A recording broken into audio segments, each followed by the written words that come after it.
तो हम स्टार्ट करते हैं। जिनका भी प्रश्न है वो हाथ खड़ा करके हैंड रेस के ऑप्शन से क्वेश्चन पूछ सकते हैं, तो जिनका आंसर देंगे।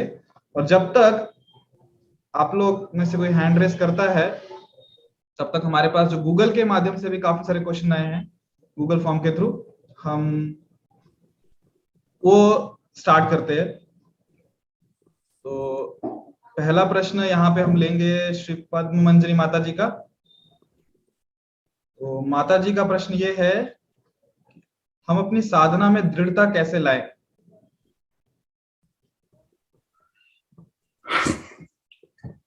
साधना में दृढ़ता कैसे लाएं, ये प्रश्न है।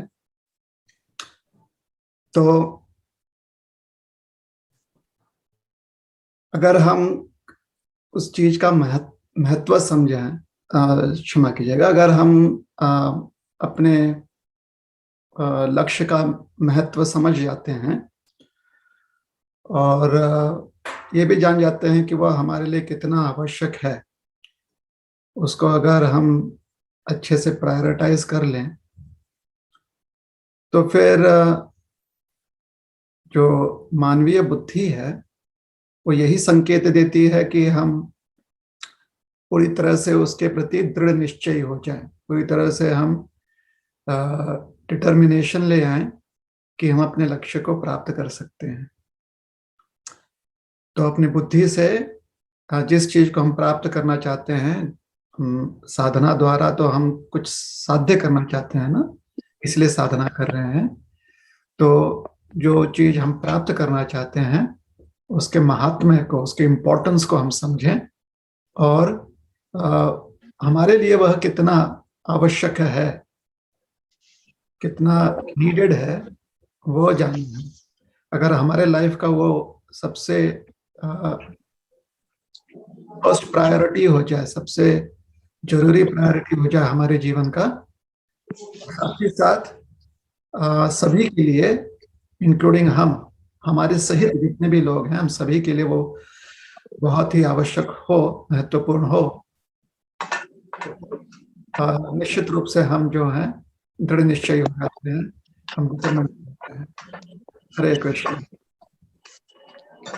मानी प्रभु, दूसरों को आप अनम्यूट करेंगे? आप होस्ट हैं या हम होस्ट हैं? एक मिनट मुझे या म्यूट? जी।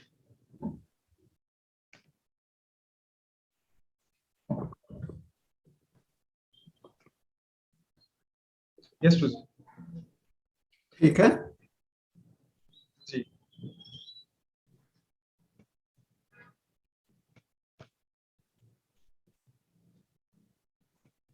और यहाँ पे मैं फिर से एक बार सबको अनाउंसमेंट कर देता हूँ कि जो भी भक्त प्रश्न पूछना चाहते हैं कृपया हैंड रेस करें, आप प्रश्न पूछ सकते हैं। और जैसे जैसे आपका हैंड रेस होगा उसी प्रायोरिटी में आपको अवसर दिया जाएगा क्वेश्चन पूछने का। तो अगला प्रश्न यहाँ पे अश्विनी वैष्णव माता जी का है। पूछ रहे हैं कि जो रावण था जिसका 10 मुख थे उसको, तो रावण 10 मुख इंडिकेट दैट ही वाज दश ग्रंथि ब्राह्मण. His 10 heads also represent Dash Vikruti. When Lord Sri Ram was killing his one head and trying to kill other, the first one again getting settled on his head. Hence, Lord has attacked on his Nabhi. Then Ravan was killed. Every layman has these Vikrutis. So my question is, which are these Dash Vikruti? How to eradicate them in one shot? Otherwise, if we get rid of one and try to get rid of other, the previous one will get settled on our head.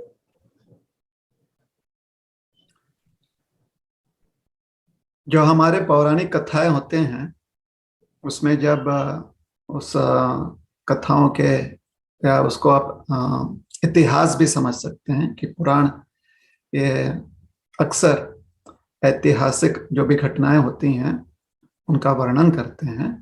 तो ये जो सब ऐतिहासिक कथाएं हैं, घटनाएं हैं, प्रसंग हैं, और उसमें जो व्यक्तित्व होते हैं, जो उसमें पर्सनालिटीज होते हैं, जो कैरेक्टर्स होते हैं,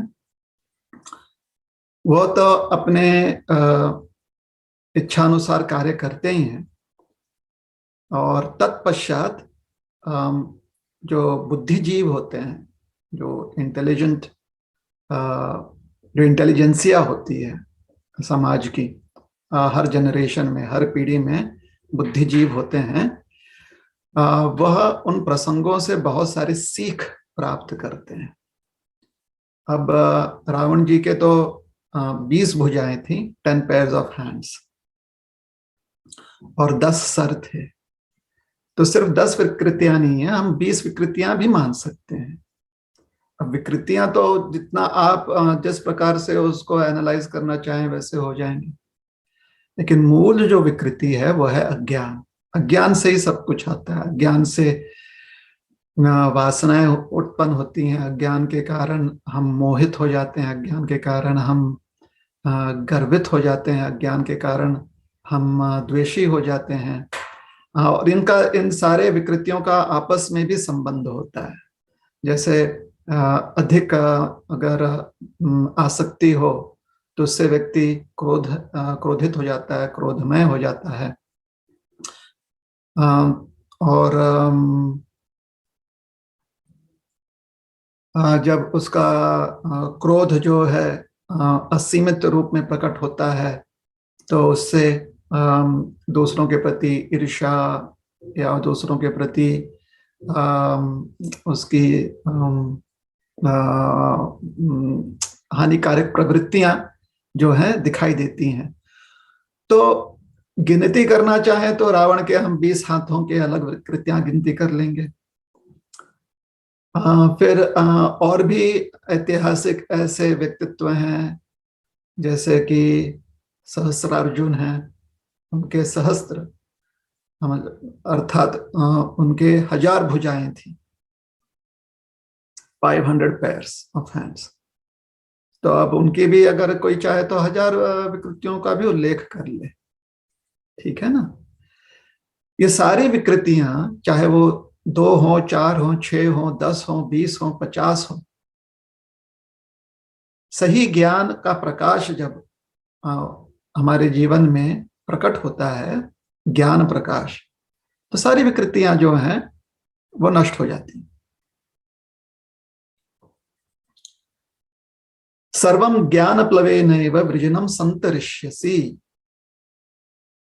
श्रीमद् भगवत गीता में भगवान कृष्ण कहते हैं कि ये अवगुणों का जो समुद्र है ना, उस समुद्र में अगर हमको एक प्लव, एक नाव मिल जाए जो कि ज्ञान रूपी नाव है, तो संतरिष्यसि, हम उसको वह समुद्र जो है उसे तर जाएंगे, उस पार चले जाएंगे।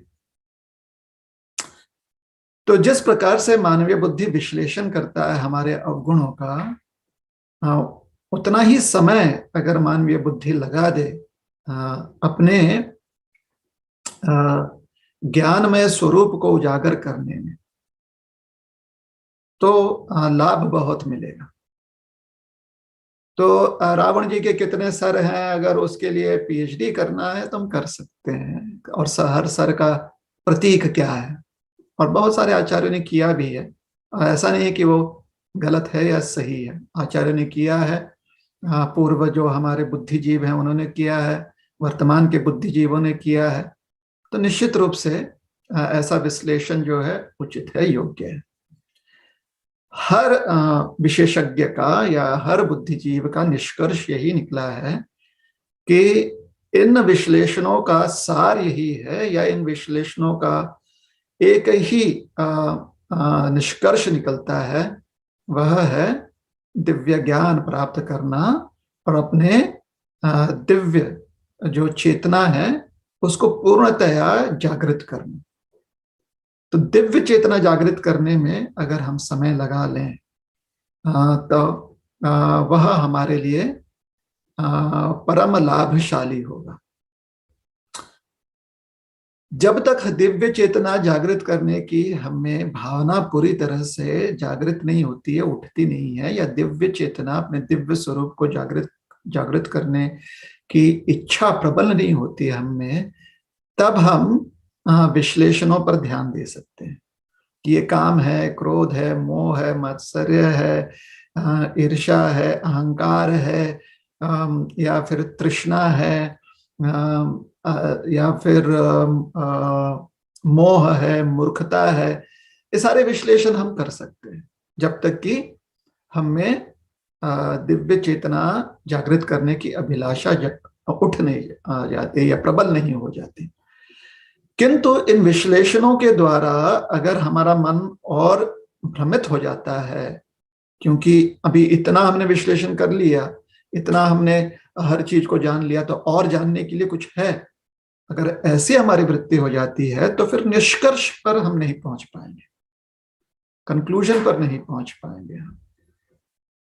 किसी भी ज्ञान या विज्ञान, जो आधुनिक विज्ञान होता है, उसका उद्देश्य होता है कंक्लूजन, निष्कर्ष।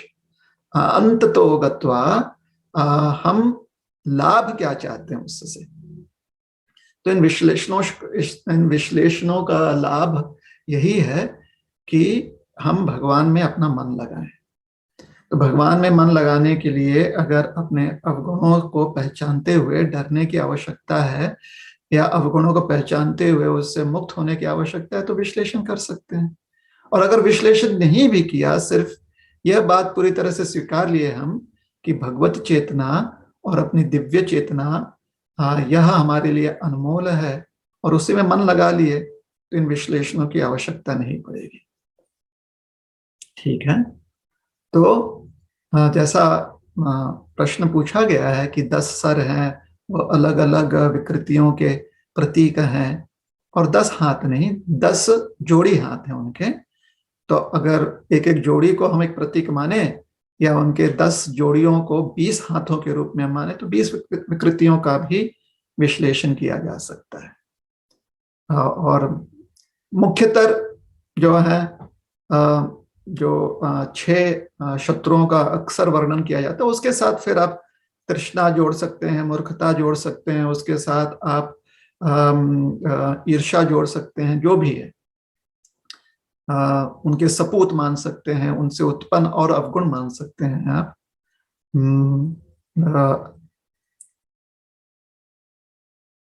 तो ये जो है काम, क्रोध, लोभ, मोह, मद, मात्सर्य, और इनके जो छोटे भाई बहन हैं, उनसे अपने चेतना को मुक्त करने का प्रयास करना चाहिए। और अपनी चेतना को उनसे मुक्त करने का जो प्रयास है, उसी को साधना कहते हैं। अगर भक्ति के माध्यम से हम साधना कर रहे हैं, तो उसे साधना भक्ति कहते हैं। और इस्कॉन में हमारे जो संस्थापक आचार्य हैं, AC भक्तिवेदांत स्वामी श्रील प्रभुपाद, वह साधना भक्ति का जो मार्ग हमें सिखाए हैं, जो कि कलयुग का युग धर्म है, वह है नाम संकीर्तन। और हम लोग हरे कृष्ण महामंत्र का नाम जप और संकीर्तन करते हैं।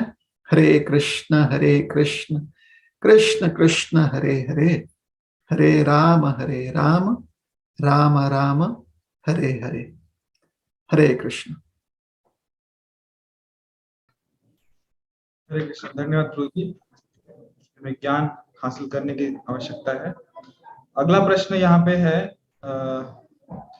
अगला प्रश्न लेने से पहले कि जो हमारे साथ 30 भक्तगण यहाँ पे जूम मीटिंग में जुड़े हुए हैं, यदि आप कुछ प्रश्न पूछना चाहते हैं तो आप अपना हैंड रेस कर सकते हैं, आपको अवसर दिया जाएगा प्रश्न पूछने का। तो जो भी यहाँ भक्तगण है, कृपया आप अपना हैंड रेस कीजिए, या फिर आप चैट में भी अपना प्रश्न दे सकते हैं, आपको यहाँ पे अवसर दिया जाएगा प्रश्न पूछने का। तब तक हम लोग यहाँ पे गूगल फॉर्म का क्वेश्चन लेते हैं। तो अगला क्वेश्चन यहाँ पे है, आरू रघुवंशी ये पूछते हैं कि मेरे दोनों बच्चे होशियार हैं, सब कुछ मेरे दोनों बच्चे सब कुछ में होशियार हैं, पर वो दोनों अपने आप को निकम्मे समझते हैं, और कमी उनके डिवोशन और डेडिकेशन में है। उनको कैसे समझाया जाए? वो बार बार उसी बात पे डिप्रेस होते हैं कि वो निकम्मे हैं।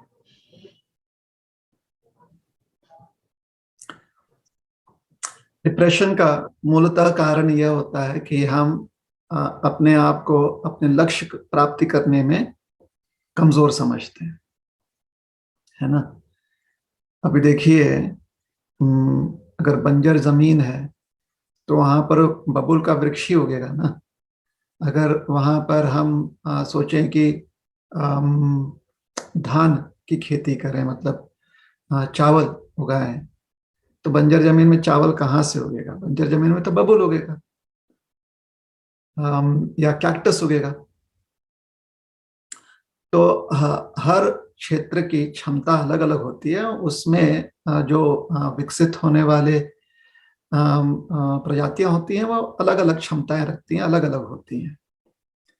अब आज के समाज में ऐसी वृत्ति हो गई है कि मानव योनि में या मानव प्रजाति जो है उसमें यश तभी प्राप्त होता है अगर आपने धन कमा लिया हो या आपने कुछ स्टेटस प्राप्त कर लिया हो, आप समाज में प्रतिष्ठित हो गए हो, तो तभी आप यशस्वी हैं, ऐसे मान्यता होती है। पर हम ऐसा अनुमान लगा रहे हैं कि इन्हीं कारणों की वजह से आपके जो संतानें हैं वो शायद अपने आप को कमजोर समझ रहे हैं। जहां पर गेहूं की खेती होती है वहां पर चावल की खेती शायद इतने आसानी से ना हो। चावल की खेती जहां पर हो वहां पर शायद तूर की खेती इतनी आसानी से ना हो, या उस मौसम में, उस ऋतु में इतने आसानी से ना हो। तो देश काल पात्र के अनुसार जो हमारी क्षमताएं होती हैं, अगर वो क्षमताएं उभर के आ जाए तो उसी में हमें अपना यश मानना चाहिए। तो अपनी क्षमताओं को समझना ये सिर्फ मानव योनि में ही हम कर पाते हैं। बाकी योनियों में क्षमता समझने की ना तो जिज्ञासा होती है और न ही शायद इतनी आवश्यकता पड़ती है। मानव योनि में सिर्फ इतनी क्षमता नहीं है कि हम अपने शारीरिक और मानसिक आवश्यकताओं को समझें और पूरा करें। मानव योनि में हमें इतनी क्षमता होती है कि हम अपने जो भौतिक जीवन से परे जो हमारा एक आध्यात्मिक हमारा अस्तित्व होता है, उस संदर्भ में भी हम चिंतन कर सकें, तो इतनी क्षमता होती है।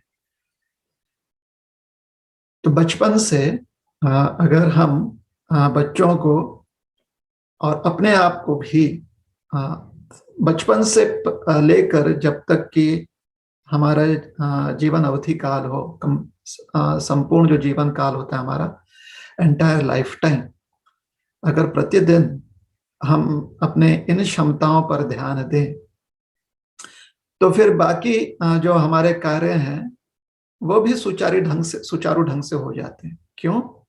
क्योंकि अपने आध्यात्मिक अस्तित्व की जो पहचान है वो हमारी निजी पहचान है, वो हमारी वैयक्तिक पहचान है। तो कोई और जो है उसे डिफाइन नहीं कर सकता। कोई और व्यक्ति जो है वो हमारे लिए अंकित नहीं कर सकता है। उसमें वो क्षमता, किसी और व्यक्ति में क्षमता ही नहीं होती, और ना ही हमें क्षमता होती है कि हम किसी और के चेतना, जो उसकी दिव्य चेतना या उसका आध्यात्मिक जो अस्तित्व है उसकी पहचान करवा कर दे सके। अपने आध्यात्मिक अस्तित्व की पहचान स्वयं होती है, स्वयं एवं स्फुरतः अपने आप ही होती है। तो हमें वो क्षमता है कि हम वो पहचान कर पाए, कोई और हमें वो पहचान नहीं दिलवा सकता। और जिस व्यक्ति को ये बात समझ में आ जाती है कि अपनी मूलतः पहचान जो है, अपनी मूलतः जो अस्तित्व है वो स्वयं हम ही जान सकते हैं और हम ही जानते हैं, तो किसी और के परिप्रेक्ष्य में, किसी और के दृष्टिकोण अनुसार हमें पहचान बनाने की आवश्यकता नहीं। तो अपने आप व्यक्ति जो है जागरूक हो जाता है, सेल्फ अवेयर हो जाता है, और जिसमें सेल्फ अवेयरनेस आ जाता है वो अपने हर कार्य क्षेत्र में बहुत ही कॉन्फिडेंस के साथ, आत्मविश्वास के साथ कार्य करता है। लेकिन जब तक हम चील को मोर बनाने का प्रयास करें और समझाएं कि तुम मोर हो, और मोर को कहें कि तुम कौवा हो, और कौवा को समझाएं कि तुम उल्लू हो, रात में भी कार्य करो, तो परिश्रम तो बहुत करेगा व्यक्ति, लेकिन वह अपना कार्य संपन्न पूरी तरह से नहीं कर पाएगा और संतुष्ट भी नहीं हो पाएगा, इसलिए फिर व्यक्ति मायूस हो जाता है, डिजेक्टेड हो जाता है। तो यह ज्ञान प्राप्त करना कि अपनी आत्म पहचान ये हम स्वयं कर पाएंगे, हमारे स्वयं के प्रयास से होता है। दूसरों के मार्गदर्शन हम प्राप्त कर सकते हैं, लेकिन सेल्फ अवेयरनेस ये स्वयं के प्रयास से होता है। तो हमारा नम्र जो अनुरोध है या निवेदन है आपसे वो यही है कि आप अपने संतानों को, अपने बच्चों को सेल्फ अवेयरनेस का पाठ सिखाएं या उन्हें सेल्फ अवेयरनेस के पाठ में जाने के लिए प्रेरित करें। और निश्चित रूप से अगर वो ओपन माइंडेड है ना, अभी भी ज्ञान प्राप्त करने की स्थिति में है, तो निश्चित रूप से जब आत्म पहचान के लिए वो साधना करेंगे तो अन्य उनके जो जीवन में जो और कार्य क्षेत्र हैं, जो और उनके एक्टिविटीज हैं उसमें उन्हें प्रेरणा जरूर मिलेगी। तो सेल्फ अवेयरनेस या सेल्फ रियलाइजेशन या अध्यात्म के प्रति उन्हें उनकी प्रेरणा को जगाने का प्रयास करें। हरे कृष्ण। हरे कृष्णा।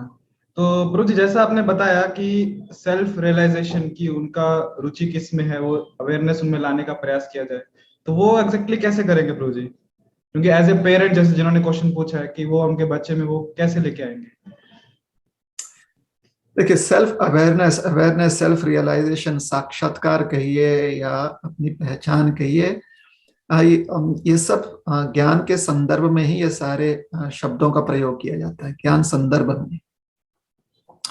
तो ज्ञान प्राप्ति करनी पड़ेगी। ज्ञान प्राप्ति के प्रयास में दो चीज महत्वपूर्ण है। एक, स्रोत, कहाँ से आप ज्ञान प्राप्ति कर रहे हो। तो अगर आपको अच्छा मार्गदर्शन मिल जाता है, चाहे व्यक्ति के रूप में या फिर लिखित रूप में, शब्द ज्ञान जिसे कहते हैं, शब्द ज्ञान का अर्थ यह निकलता है कि पूर्व के जो बुद्धिजीव हैं उन्होंने अपने संभाषणों द्वारा या अपने मार्गदर्शनों द्वारा हमें ज्ञान दिया हुआ है, उसे कहते हैं शब्द ज्ञान। और दूसरा होता है जब हम किसी मार्गदर्शक से, जो वर्तमान में कोई मार्गदर्शक है, उससे वैयक्तिक रूप से हम ज्ञान प्राप्त करते, तो वो भी शब्द ज्ञान है। लेकिन एक शब्द ज्ञान जो है वैयक्तिक रूप से आप पर्सनली किसी व्यक्ति से प्राप्त कर सकते हो। दूसरा शब्द ज्ञान है कि पूर्व काल में जो जिन बुद्धिजीवों ने हमें ज्ञान प्रदान किया है वह लिखित रूप में हमें प्राप्त है, पुस्तक रूप में हमें प्राप्त है। तो स्रोत, ज्ञान किस स्रोत से, तो अच्छे स्रोत से, सही स्रोत से ज्ञान प्राप्त करने का प्रयास करें। तो ये एक बात होगी ज्ञान प्रयास में, ये बहुत महत्वपूर्ण है। ज्ञान प्राप्ति कहाँ से करनी है हमें, तो उचित योग्य ग्रंथ, पुस्तक, सेल्फ अवेयरनेस के जो पुस्तक हैं, हमारे संस्कृति में भगवत गीता को बहुत महात्म्य दिया गया है as a self awareness book. तो गीतोपदेश या गीता ज्ञान जो है सिर्फ 700 श्लोकों में एकदम निर्मल ज्ञान गंगा प्राप्त है। अन्य भी ग्रंथ हैं, भगवत गीता से शुरुआत कर सकते हैं, या फिर जो गीता ज्ञान पर आधारित कुछ महाजनों ने अपना गीता रहस्य का कुछ उल्लेख किया हुआ है, जो हमारे विवेक को जागृत करने की कुछ पुस्तिकाएं दी हुई हैं। वैसे उन पुस्तिकाओं का को प्राप्त कर सकते हैं, उन्हें उनका अध्ययन कर सकते हैं। हमसे पूछे तो हमें भगवत गीता से बहुत प्रेरणा मिलती है, तो ये हम सबसे पहले, ये हमारा नंबर 1 गाइड बुक है किसी के लिए भी। और तत्पश्चात दूसरी जो चीज आवश्यक है वो ज्ञानार्जन करना। ज्ञान का स्रोत तो हमने सही चुन लिया, किंतु हमें भी तो अच्छे से ज्ञान अर्जन करना पड़ेगा। तो अपने आप को हर दिन हम इस प्रकार से तैयार करें कि हम ज्ञान अर्जन कर पाए, ज्ञान प्राप्त कर पाए। We have to receive knowledge, knowledge reception अच्छा होना चाहिए। तो ज्ञान अर्जन करने के लिए जो भी जिन भी पार्ट्स की आवश्यकता है, जो रिसीवर चाहिए ना ज्ञान अर्जन करने के लिए, वो मानव जीवन में हर व्यक्ति को प्राप्त होता है। हर व्यक्ति के पास इतनी बुद्धि होती है कि वो ज्ञान अर्जन कर पाए। वह कितने मन लगाकर दृढ़ता से ज्ञान अर्जन करता है, उस पर निर्भर करता है कि उसको ज्ञान प्रकाश कितना होगा। तो हमारा प्रयास ज्ञान अर्जन करने में और जो मार्गदर्शन प्राप्त कर रहे हैं, जितना योग्य हो, अगर बहुमूल्य ज्ञान मार्गदर्शन प्राप्त हो रहा है और पूर्ण प्रयास हम कर रहे हैं, तो इससे निश्चित रूप से हमें ज्ञान प्राप्त होता है। तो ज्ञान प्राप्ति करना बहुत आवश्यक है। अब ज्ञान जब प्राप्त होता है तो ज्ञान हमेशा हमें प्रेरित करता है कि हम कर्म करें। अब कर्म जो है, ये कर्म के माध्यम से हो सकता है, ध्यान के माध्यम से हो सकता है। जब कर्म के माध्यम से होता है तो उसे कर्म योग कहते हैं, ध्यान के माध्यम से होता है तो उसे ज्ञान योग या ध्यान योग कह सकते हैं। कर्म और ज्ञान दोनों का अगर मिश्रण कर कर हम कोई कार्य कर रहे हैं तो भक्ति भी भक्ति कहलाता है। कर्म और ध्यान, ध्यान में ध्यान साधना और ज्ञान दोनों आ जाता है। तो ध्यान करते हुए कर्म व्यक्ति जब करता है या ध्यानावस्था में जब व्यक्ति कर्म करता है तो उसे भक्ति भी कहते हैं। तो भक्ति जो है हर साधना प्रणाली जो है परिपूर्ण है, और भक्ति वर्तमान युग में अत्यंत ही कह सकते हैं आसान है। बहुत आसानी से व्यक्ति भक्ति कर सकता है। तो भक्ति या साधना भक्ति कर सकता है। तो साधना भक्ति वह कर्म है जो ज्ञान के आधार पर हम करते हैं, और साधना भक्ति हमारे हर कार्य क्षेत्र में हो सकता है। साधना भक्ति करते हुए हम गृहिणी हो सकते हैं, साधना भक्ति करते हुए हम कर्मचारी हो सकते हैं, साधना भक्ति करते हुए हम सीईओ हो सकते हैं, साधना भक्ति करते हुए हम वैरागी हो सकते हैं। किसी भी कार्य क्षेत्र में साधना भक्ति हो सकती है। कार्य क्षेत्र जब हम कह रहे हैं उसका अर्थ होता है जो भी अर्थ कमाने के लिए, इकोनॉमिक जो भी, या अर्थ क्षेत्र जो कहते हैं या अर्थव्यवस्था जो कहते हैं, उस क्षेत्र में जो भी कार्य होते हैं वो साधना भक्ति के माध्यम से किया जा सकता है, या साधना भक्ति करते हुए हम कर सकते हैं वो सारा कार्य। तो हम अच्छे युवा पीढ़ी जो है निर्माण कर सकते हैं जब अगर हम साधना भक्ति करें। तो साधना भक्ति वह कर्म होता है जो एक सबसे परिपूर्ण ज्ञान प्राप्त करने पर व्यक्ति करता है।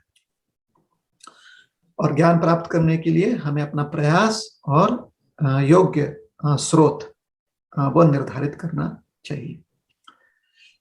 हरे कृष्ण। हरे कृष्ण गुरु जी। तो जहां तक मुझे समझ में आया कि ये एज ए पेरेंट उनका ये रोल है कि वो ज्ञान अर्जित करे और वही ज्ञान वो उनके बच्चों को दे। मेरा गुरु जी दोनों करें, ज्ञान अर्जन भी करें, अपने बच्चों को जो है ज्ञान अर्जन करके उन्हें प्रदान भी करें, साथ ही साथ स्वयं भी जो है अगर मार्गदर्शन की आवश्यकता पड़े, भगवत गीता इत्यादि जो भी लाइफ अवेयरनेस पुस्तिकाएं हैं उसे समझने में, तो वो मार्गदर्शन प्राप्त करें और कर्म करें। जो ज्ञान प्राप्त किया है उसके अनुसार अपना व्यवहारिक कर्म जो है वो करते रहें। जी बहुत बहुत धन्यवाद गुरु जी। जिन भी भक्तों को यहाँ पे प्रश्न पूछने हैं कृपया अपना हैंड रेस करें, आपको अवसर दिया जाएगा प्रश्न पूछने का। हम आगे बढ़ते हैं अगले गूगल फॉर्म के क्वेश्चन के लिए। अगला प्रश्न यहाँ पे है रूपा श्री माता जी का। वो पूछ रहे हैं क्या क्या यह सच है कि भगवान अपने प्रिय भक्तों को ज्यादा परेशानी और कष्ट देते हैं? भगवान का एक ही स्वरूप है, वो प्रेम मूर्ति है।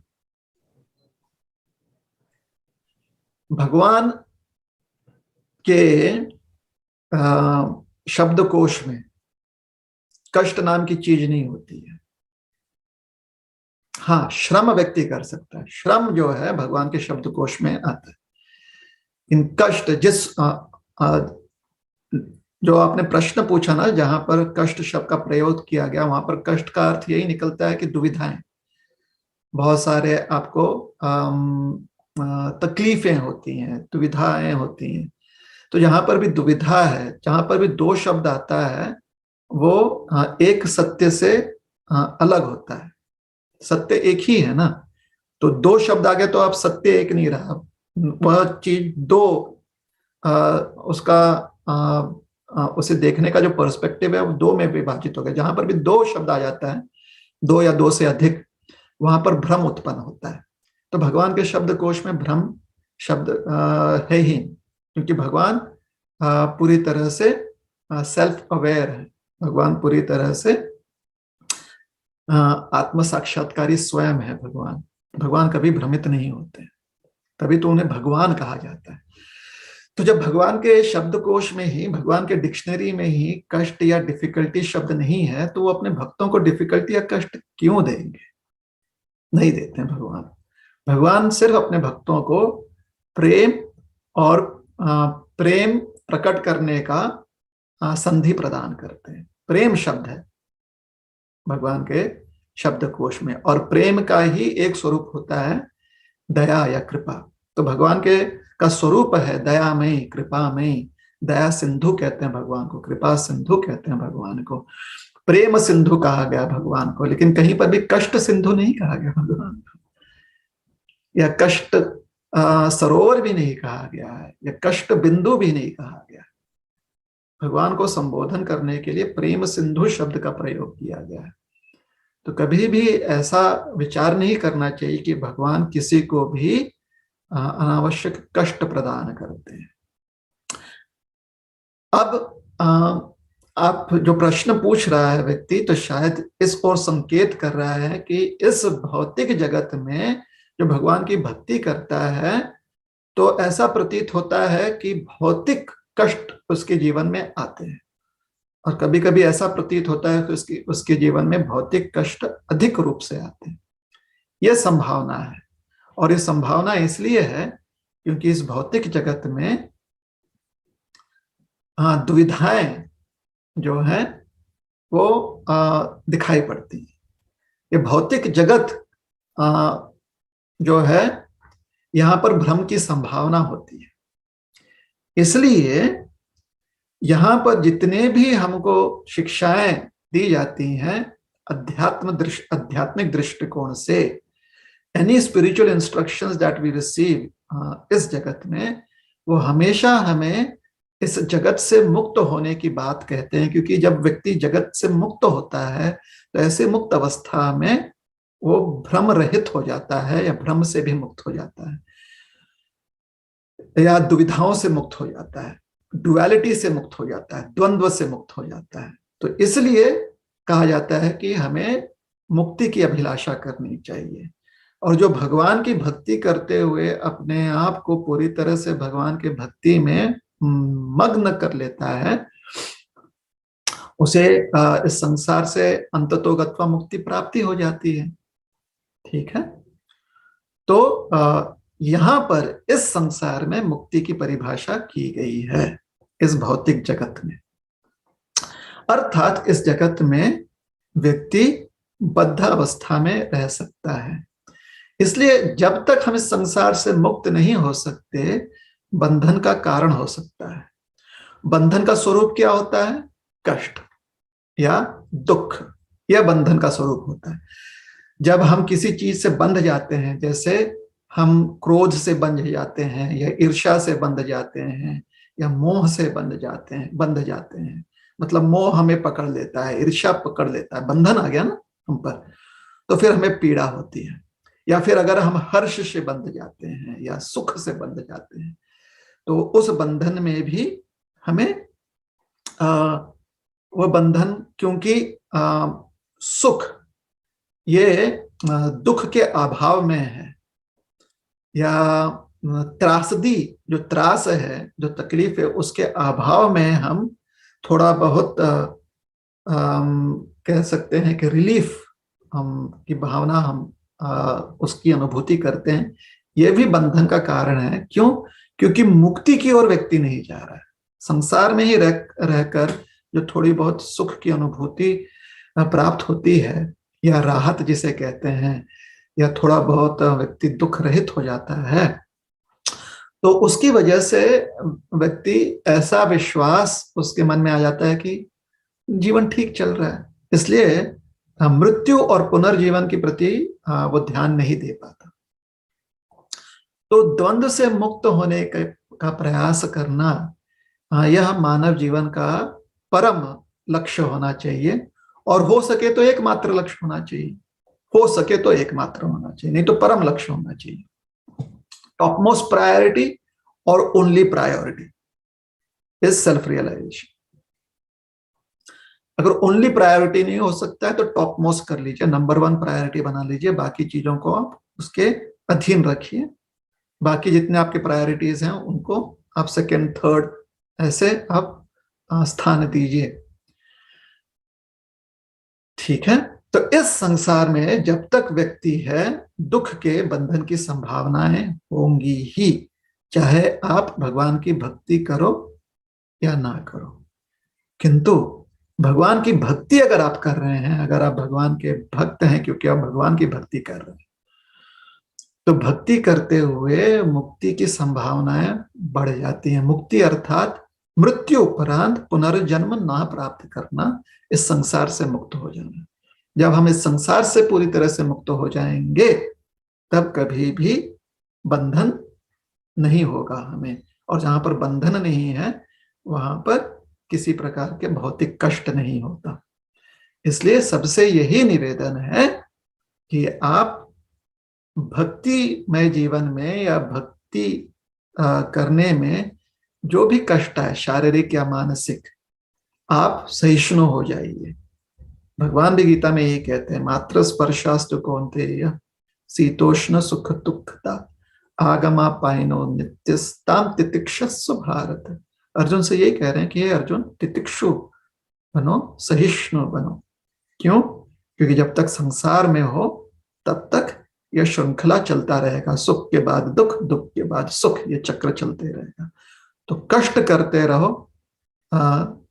कष्ट किस चीज का होगा? सहिष्णु बनने में, कि हर अवस्था में, सुख हो या दुख हो, हर्ष हो, उल्लास हो, या संकट हो, तकलीफ हो, हर अवस्था में जो हो सहिष्णु बनो।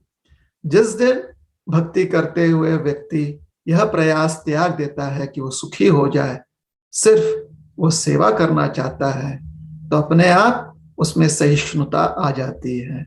लेकिन जब तक हमारे मन में भौतिक सुख प्राप्त करने की तनिक भी अभिलाषा रहती है, तब तक हमारे मन में चिंता रहेगी, क्योंकि जहां पर भौतिक सुख प्राप्त करने की अभिलाषा होती है, वहां पर दुख की संभावनाएं भी उत्पन्न हो जाती हैं। यही इस भौतिक जगत का स्वरूप है।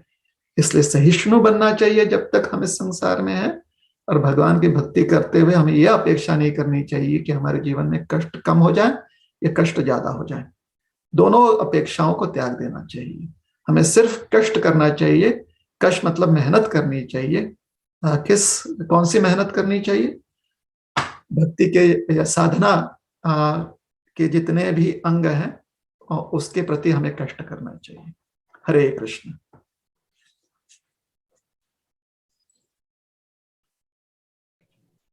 हरे कृष्ण गुरु जी। कि परेशानियां तो आती रहेंगी, हमारा केवल एक ही उद्देश्य है कि कष्ट करे। गौर प्रभु, हमने सिर्फ ये नहीं कहा कि परेशानी आती होंगी, हमने ये भी कहा कि सुख भी आएंगे जी, राहत भी मिलेगी संसार में, परेशानियां भी आते रहेंगे। दोनों के प्रति सहिष्णु होना है। जी दोनों में मन नहीं, मन सिर्फ भगवान के सेवा क्रम। जी प्रभु जी, बहुत बहुत धन्यवाद प्रभु जी। अगला प्रश्न हमारे नन्हे जयदेव प्रभु पूछ रहे हैं कि वाई शुड वी डू भक्ति, में भक्ति क्यों करनी चाहिए। जयदेव प्रभु, आपको भक्ति इसलिए करनी चाहिए क्योंकि उससे आपको बहुत सारा प्रसाद खाने को मिलेगा, अच्छा अच्छा भोजन। जयदेव हमारे जो है ना, वो मात्र शायद 7 वर्ष के हैं अभी, या 8 वर्ष के हैं, तो इसलिए उनके लिए उत्तर दे रहे हैं, क्योंकि आपको बहुत अच्छा अच्छा प्रसाद मिलेगा खाने को। आपको श्रीखंड मिलेगा, पूरी मिलेगा, रसगुल्ला मिलेगा। आपको बहुत सारे फेस्टिवल्स अटेंड करने को मिलेंगे, उत्सव अटेंड करने को मिलेंगे, जैसे कि जन्माष्टमी हो, या फिर रामनवमी हो, नरसिंह चतुर्दशी हो, राधाष्टमी हो। और फिर आपको बहुत सारे अच्छे मित्र मिलेंगे। आपको अच्छे से जो है तिलक लगाने का अवसर मिलेगा, और कीर्तन करने का अवसर मिलेगा। आपको अच्छी अच्छी चीजें सीखने को मिलेंगी, बहुत आपको मनोरंजन के कार्यक्रम मिलेंगे, और आप अच्छे अंकल आंटी जो हैं, और आपके माता पिता जो आपको सुंदर जीवन देना चाहते हैं, वह सब आपको प्राप्त होगा। तो इसलिए भगवान की भक्ति करनी चाहिए। और अगर आप भगवान की भक्ति नहीं कर पाते हो, तो फिर शायद आपको अच्छे लोगों के साथ साथ बुरे लोग भी मिलेंगे, जो आपको गलत राह पर लेकर जाएंगे, गलत मार्गदर्शन करेंगे। और जितने भी आनंद के उत्सव हैं, शायद उनमें आप भाग ना ले सको, आप नगर संकीर्तन ना कर सको, आप कीर्तन में डांस ना कर सको, आपको जो सुंदर सात्विक प्रसाद है वो प्राप्त ना हो। और थोड़ा बड़े होंगे, होते जाएंगे, तो फिर आपको और समझ प्राप्त होगी। जब आप पौगंड अवस्था और कौमार अवस्था में पहुंच जाएंगे, तो आपको सद्बुद्धि, इन्हीं जो आप बचपन में आप सीखे हो, बचपन में जो आप जो एक्टिविटीज आप किए हो, उसकी अगर आपको आदत लग जाएगी, तो पौगंड जीवन में और कौमार अवस्था में आपको, आपकी बुद्धि जो है वो बहुत ही सही तरह से आपको मार्गदर्शन करेगी।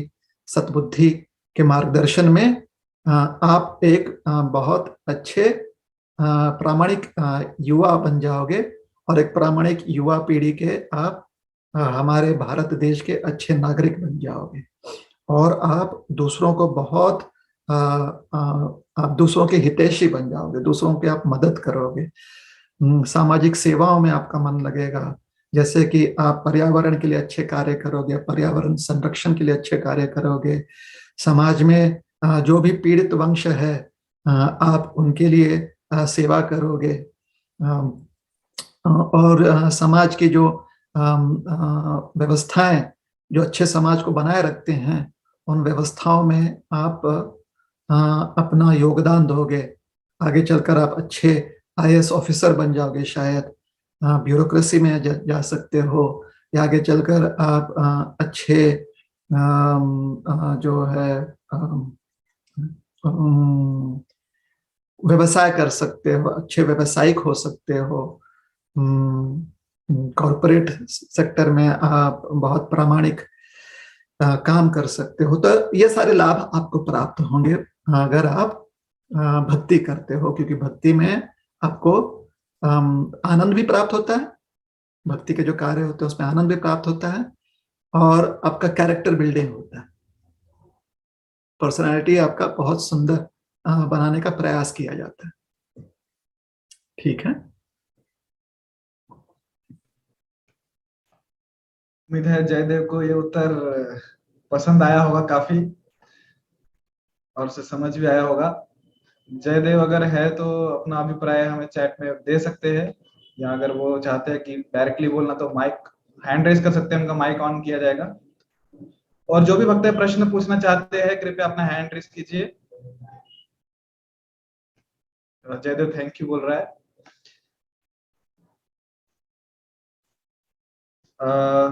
ओके, यहाँ पे एक चैट बॉक्स में पर्सनली क्वेश्चन आया है मुझे। विजय गिरी प्रभु पूछ रहे हैं कि उनके एक फ्रेंड ने उन्हें क्वेश्चन पूछा है कि क्या कोई दीक्षा लिए बिना भगवान के धाम नहीं जा सकता। और दूसरा प्रश्न ये है, क्या इस्कॉन से जुड़ने पर ही हम भगवान के धाम जा सकते हैं? दीक्षा लेने से और इस्कॉन के साथ जुड़ने से थोड़ी सी आपको सहूलत प्राप्त हो जाती है, थोड़े से आपको फैसिलिटीज या आपको मार्गदर्शन प्राप्त हो जाता है कि आप भगवान के पास जा सकते हो।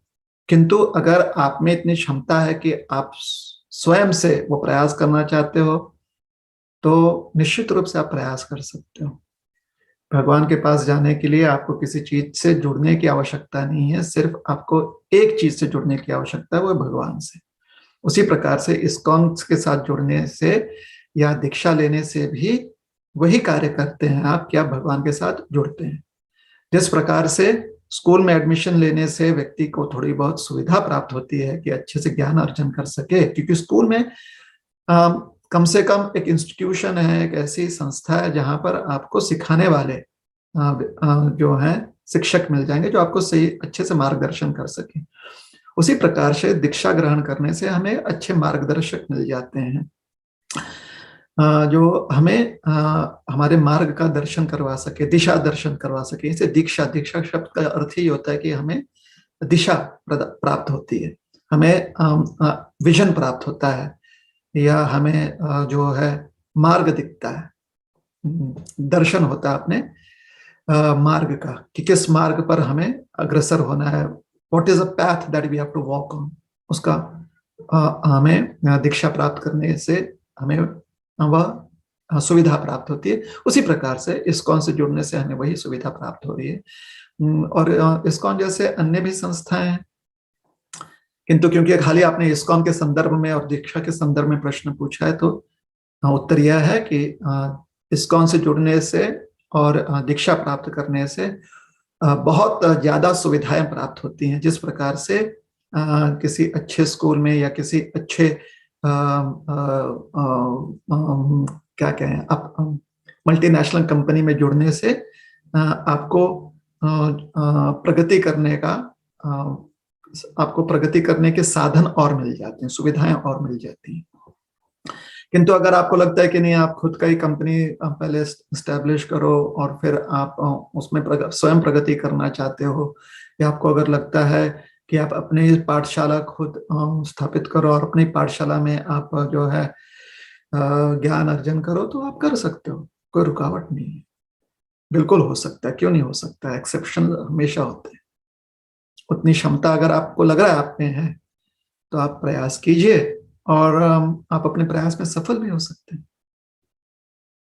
किंतु अगर इतनी क्षमता है कि हम समझ जाएं कि ज्ञान हमारे लिए आवश्यक है ताकि हम सुशिक्षित हो जाएं, तो संभावनाएं बढ़ जाती हैं कि आप अच्छे स्कूल में एडमिशन भी लेना चाहो या अच्छे टीचर से आप सीखना भी चाहो। उसी प्रकार से जैसे व्यक्ति को व्यक्ति के पास इतनी क्षमता होती है कि वो समझ जाए कि उसे आध्यात्मिक ज्ञान अर्जन करना है, तो फिर इस्कॉन के साथ वो जुड़ने का प्रयास करेगा, या इस्कॉन जैसी संस्थाओं के साथ, आध्यात्मिक संस्थाओं के साथ जुड़ने का प्रयास करेगा और दीक्षा लेने का प्रयास करेगा वो, क्योंकि उसमें उतनी क्षमता होती है। तो अगर आप में इतनी क्षमता है तो संभावनाएं ज्यादा है कि आप ऐसा यह निर्णय आप अपने जीवन में ले लें। क्योंकि एक बार आप, और एक लाभ होता है ना कि अगर आप किसी इंस्टीट्यूशन में या अगर आप किसी व्यक्ति के पास जाकर कहते हो कि आपसे हमें ट्यूशन लेना है या आपसे आपको आपके स्कूल में एडमिशन लेना है, तब अनिवार्य हो जाता है कि आप अटेंडेंस लगाएं, क्योंकि एडमिशन लेने का अर्थ होता है कि हम यह स्वीकारते हैं कि रोज आकर यहाँ पर हम अभ्यास करेंगे। तो उसी प्रकार से अगर आप इस्कॉन संस्था से जुड़ जाते हो या अगर आप दीक्षा ग्रहण कर लेते हो, तो फिर यह अनिवार्य हो जाता है कि आपका असेसमेंट हो, कोई ना कोई जो है आपका असेसमेंट करे, आपका प्रशिक्षण हो, आपका ट्रेनिंग हो, यह अनिवार्य हो जाता है। अर्थात अटेंडेंस लगाना अब जरूरी हो जाता है, अर्थात आपको अकाउंटेबिलिटी आपका बढ़ जाता है बस। तो अकाउंटेबिलिटी अगर बढ़ाना चाहते हैं तो यह सुविधा उपलब्ध है। हरे कृष्ण। हरे कृष्ण गुरु जी।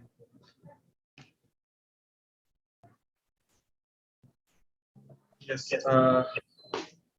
तो अगला प्रश्न यहाँ पे शुभदीप प्रभु ने हाथ रेस किया, हैंड रेस किया है, तो अपना माइक अनम्यूट करके आप प्रश्न पूछ सकते हैं शुभदीप प्रभु।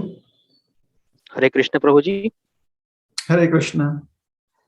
प्रभु जी, my question is that how to stay focused on this spiritual path and not get affected by my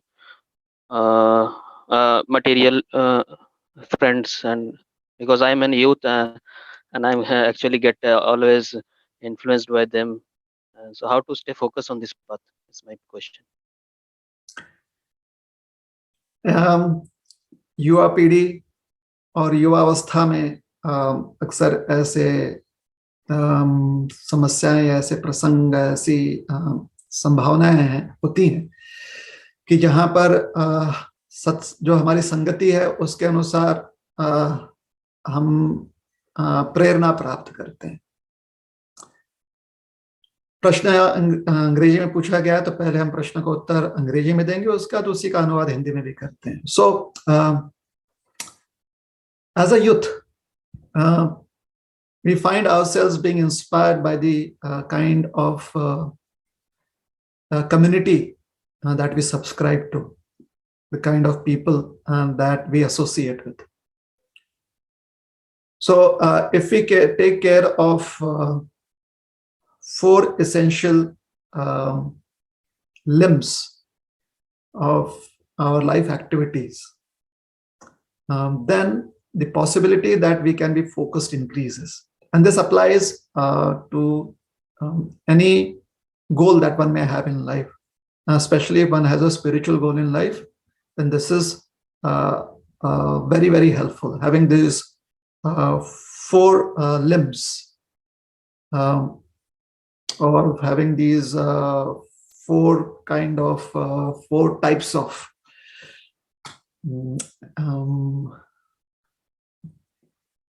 facilities in our life. The first is good association. So we have to decide on the kind of community that we want to subscribe to. And if we do not have choices, if we sometimes have to subscribe to, or if we sometimes have to be in the association of people that do not encourage or do not participate in encouraging our spiritual ambitions, then we become tolerant and try to balance it with more association at other times of people that inspire us with inspire us in our spiritual ambitions. So if there is going to be the other kind of association that hampers our spiritual growth and we cannot say no to it, then we should try to engage our time otherwise. The balance amount of time that we have been left with, we have to engage that in good and or excellent spiritual association.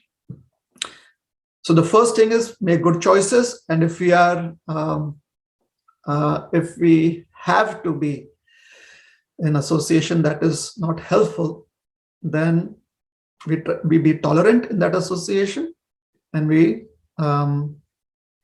take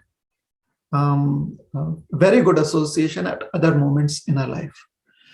Then second is we have to always keep our intelligence fortified with good data. So we should have knowledge that makes sense to us, knowledge that can be applied in our lives. So we should always be eager to access more and more information that we can apply in our lives, which help us go towards our spiritual goals. And third is we should have some regular practice, and every day of our life should have a solid portion dedicated to very good spiritual practices.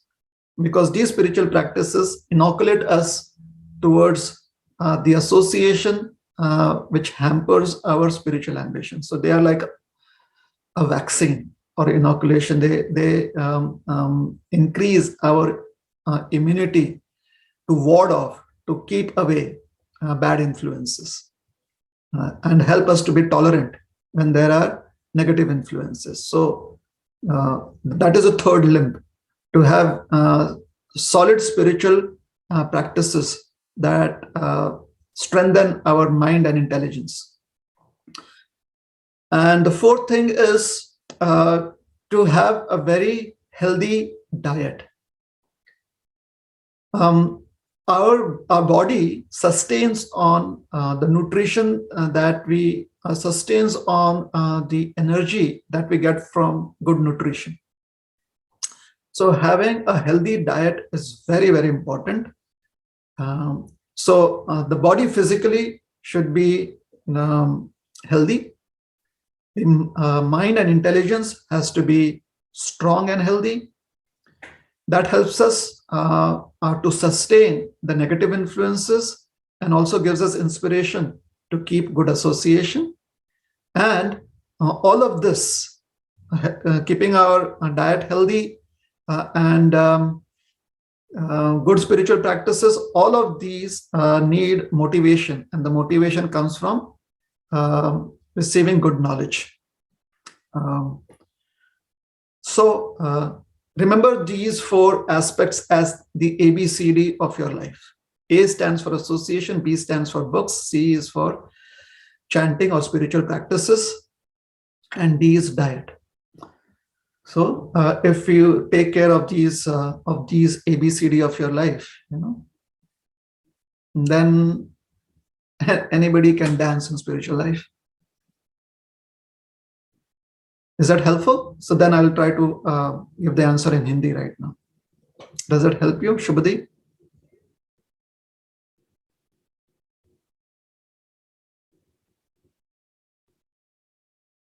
You'll have to unmute yourself and let me know if you're still around.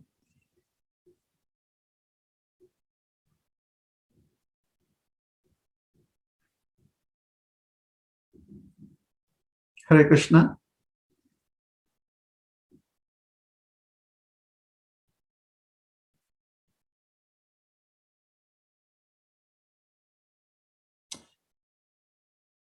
Dujmani Gaur, Shubhadeep को unmute करो ना.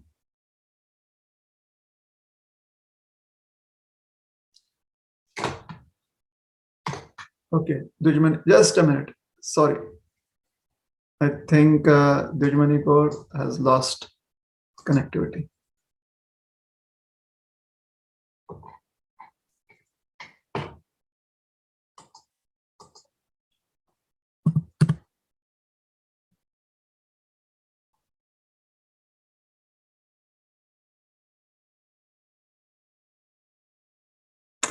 Hare Krishna, Krishna Krishna, Hare Hare, Hare Rama, Rama Rama, Hare Hare. Yeah. Dujmani Gaur, you're the host now. Yes, thank you very much, Prabhuji. Yeah, Shubhadeep, now you could unmute yourself. Hare Krishna. Thanks, Prabhuji, for the guidance. Your answer was so that I good association and with book reading and practicing good spiritual practices and ultimately good diet. These are the main summary, if I would say. And Yes. Prabhuji, then actually if how to influence also my friends and how to get them involved also, because if I can't involve them, then it's become very difficult for me to practice also, and that's also a good step which I should learn.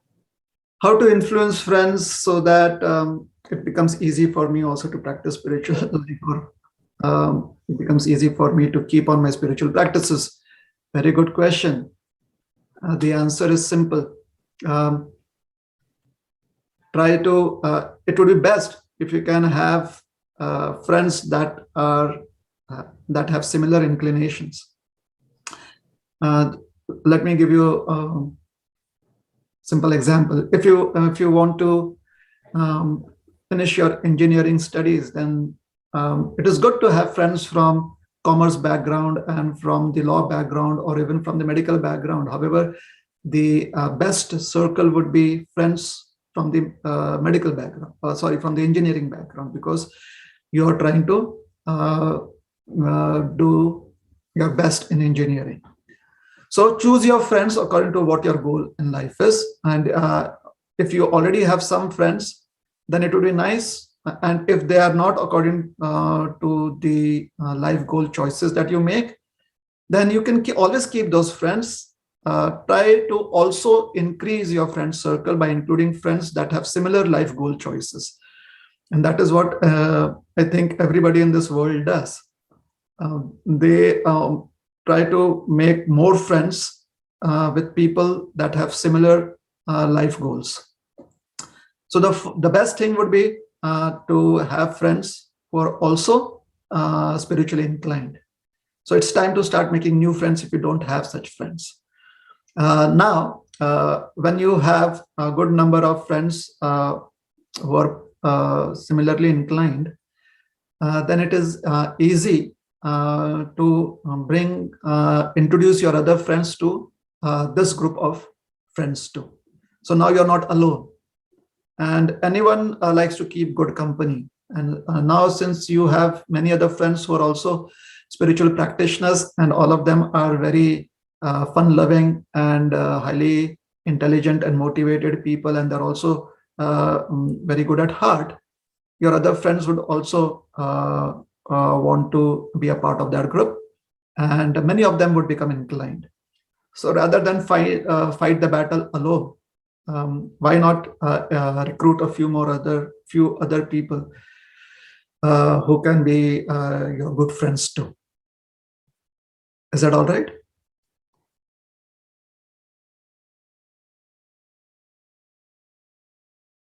Yes, Prabhuji, that's great. I'll try my best to do that. Thanks a lot.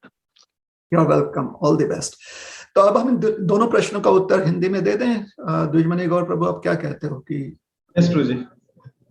तो पहला प्रश्न यह था कि हम एक युवक हैं और हमारे बहुत सारे हमारी एक मित्र मंडली है, सारे युवा मंडली ही है।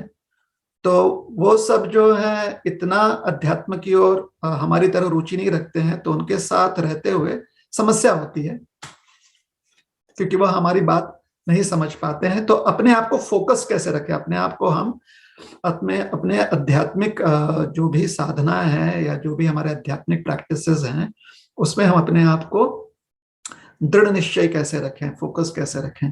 तो उसका उत्तर यह है कि सबसे पहले हम सत्संगति करें। सत्संग की बहुत आवश्यकता है। सत्संग का अर्थ होता है कि उन लोगों के साथ हम व्यवहार अपना बढ़ाएं जो कि हमारे आध्यात्मिक जो हमारा लक्ष्य है उसके प्रति हमें प्रेरित कर सके, जिनकी प्रेरणा वही आध्यात्मिक लक्ष्य है और उनकी संगति की वजह से हमारी भी प्रेरणा बढ़ती है। तो ऐसे संगत हमें रखनी चाहिए। तो पहली बात जो है वो सत्संगति की है। दूसरी बात, हमें ज्ञान अर्जन करना बहुत आवश्यक है, क्योंकि जब हमें ज्ञान प्राप्त होता है तब हम लक्ष्य निर्धारित कर पाते हैं। जितना ज्यादा हमारा ज्ञान सटीक होता है उतना ही हमारे लक्ष्य के प्रति हमारी प्रेरणा बढ़ती है या हमारा उत्साह बढ़ता है। जितना ज्यादा हमको पता चलता है कि मार्केट में सामान क्या क्या आया है, उतना ज्यादा हमारा उत्साह बढ़ता है कि मार्केट जाके खरीदारी करें। तो अगर हमें पता चल रहा है कि हमारा लक्ष्य जो है अध्यात्म है और आध्यात्मिक मार्केट में बहुत सारे जो है चीजें प्राप्त हो सकती हैं, तो उत्साहित हो जाएंगे हम। तो कैसे पता चले कि अध्यात्म के बाजार में क्या क्या उपलब्ध है हमारे लिए? तो ज्ञान अर्जन करना पड़ेगा। तो ज्ञान अर्जन करना बहुत आवश्यक है। ज्ञान अर्जन कहाँ से कर सकते हैं? या तो वर्तमान में कोई हमें ज्ञान दे, वर्तमान में कोई मार्गदर्शक हो जिसे हम गुरु के रूप में स्वीकार सकते हैं, मार्गदर्शक के रूप में स्वीकार सकते हैं।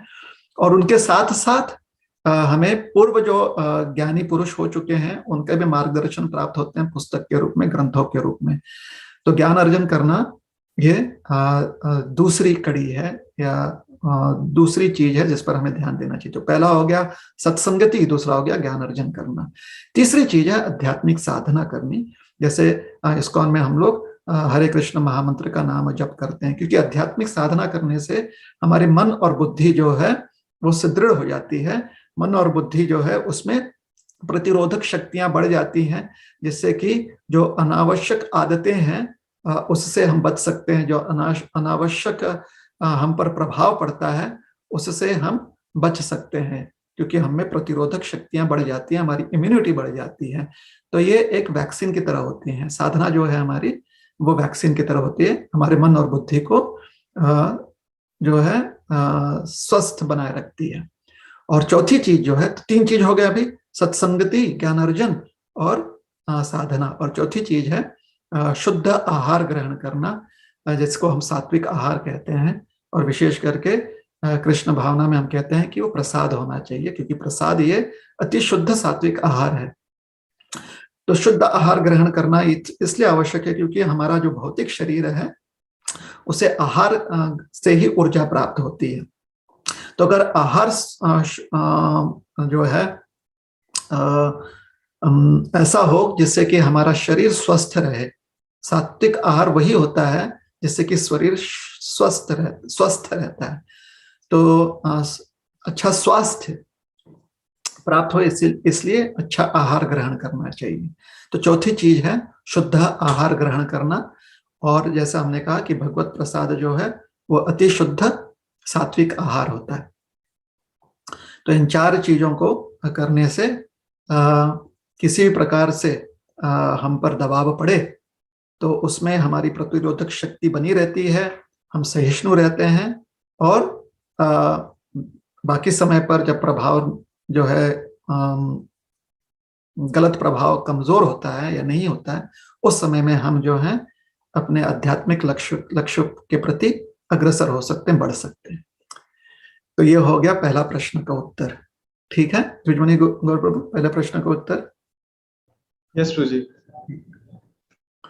दूसरे प्रश्न यह था शुभदीप जी का कि हमारे बहुत सारे मित्र हैं और वह मित्र जो हैं उनको हम कैसे प्रेरित कर सकें कि वह भी हमारी तरह ही अध्यात्म से जुड़ जाए, क्योंकि अगर नहीं हम कर पाते हैं तो फिर वह हमें हम पर बहुत दबाव डालते हैं कि हम अन्य कार्यों में उनके साथ सहभागी हो जाएं।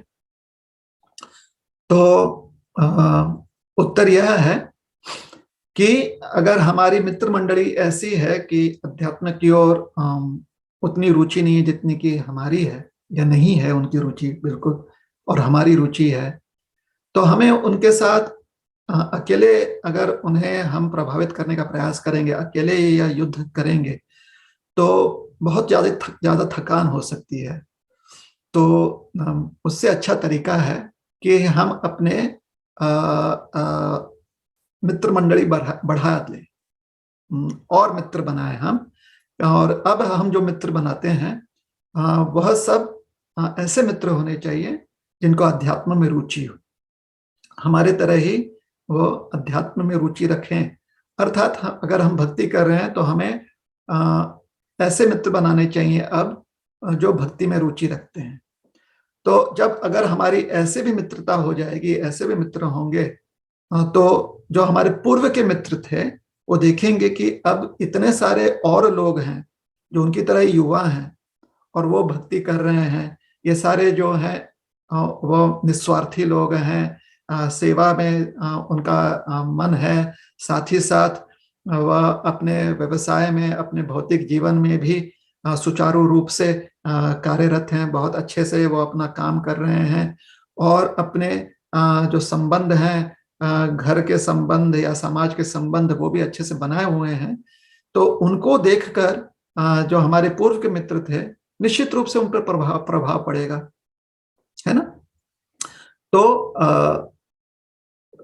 अकेले युद्ध करने से अच्छा है कि हम और लोगों को अपने साथ जोड़ लें, और जब हमारे साथ और ऐसे मित्र जुड़ जाएंगे जो सत्संग में रुचि रखते हो, तो और उनके दिनचर्या को देखकर हमारे अन्य मित्र जो हैं, जो पूर्व के मित्र हैं, जिनके अध्यात्म में इतनी रुचि नहीं थी पहले, उन्हें देखकर और उनकी संख्या को देखकर उनके मन में ये बात उठ सकती है कि क्यों ना हम भी अध्यात्म के साथ जुड़ जाएं, और इस प्रकार से हम उनको इन्फ्लुएंस कर सकते हैं। हरे कृष्ण। हरे कृष्ण प्रभु जी। अगला प्रश्न यहाँ पे वैशाली जयवे माता जी का है। माता जी आप अपना माइक अनम्यूट करके पूछ सकते हैं।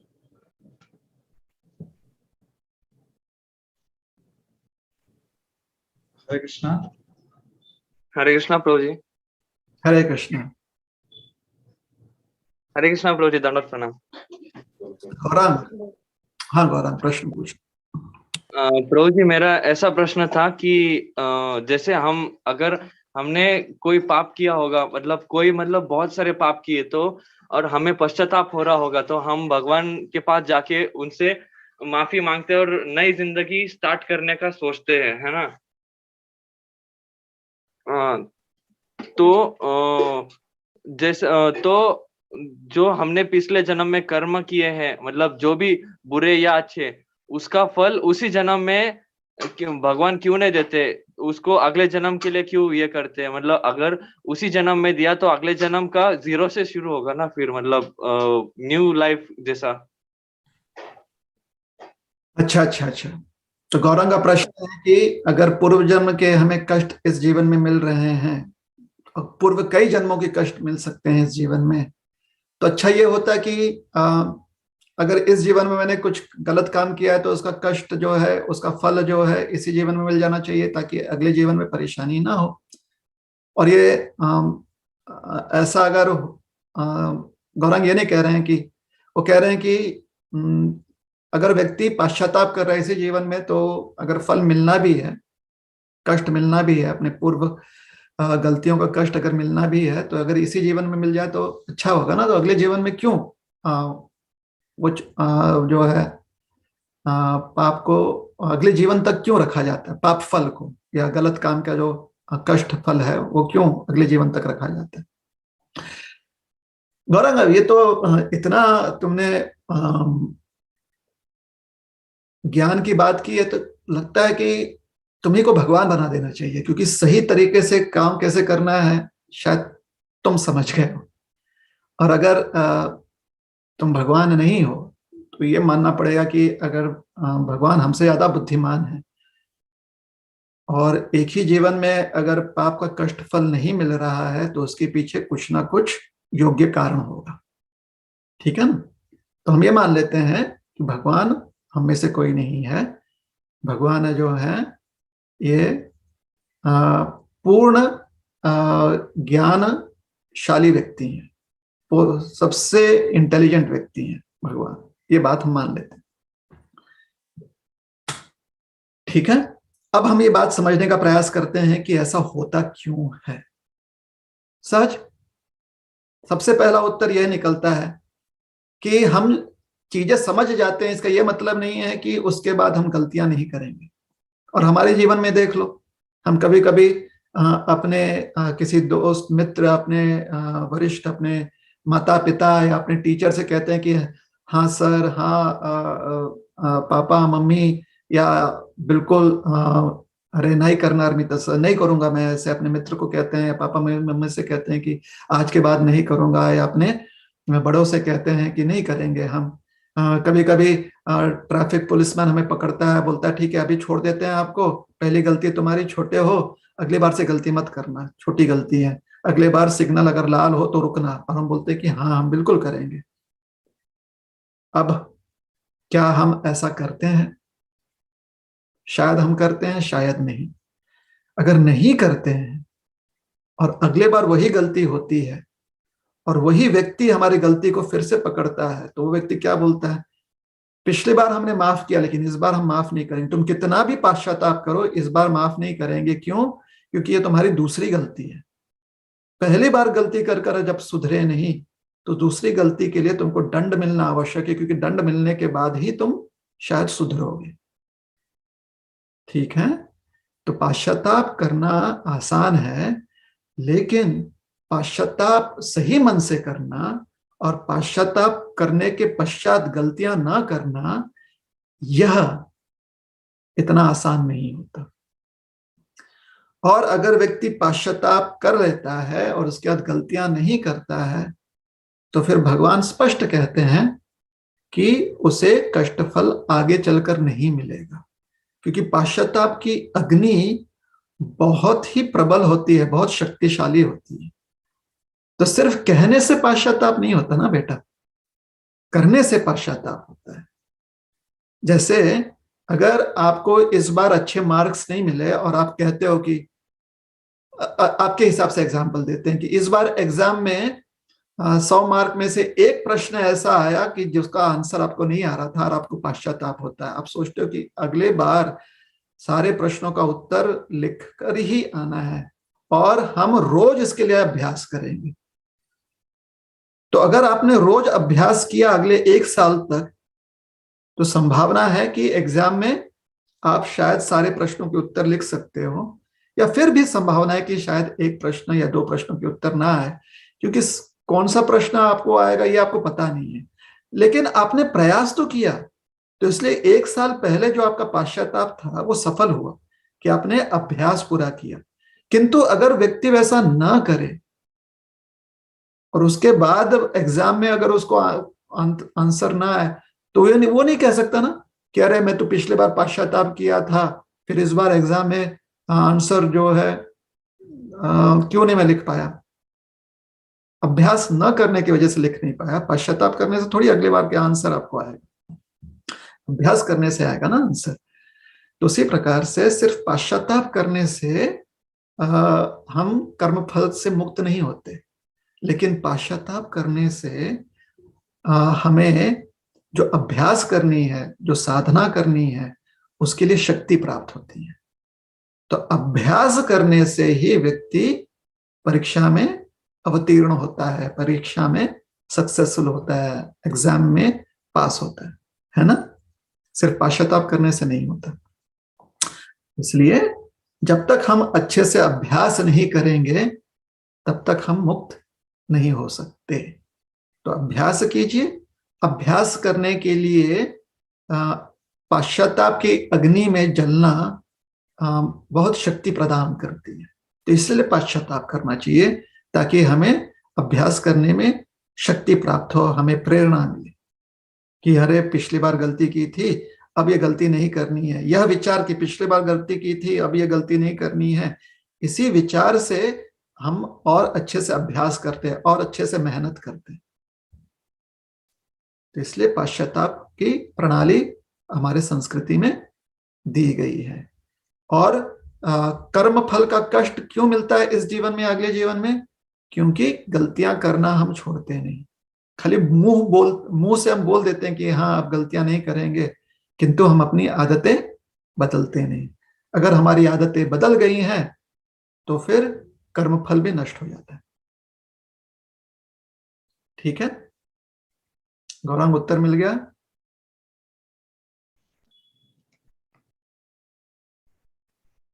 हरे कृष्णा। गौरांग प्रभु, अपना माइक आप ऑन करके बता सकते हैं? हरे कृष्णा। हाँ प्रभु जी, मिल गया मेरे को, मतलब समझ गया कि मेरा प्रश्न का उत्तर क्या था। ठीक है, हाँ thank you Prabhu ji. You are welcome. Hare Krishna. Hare Krishna.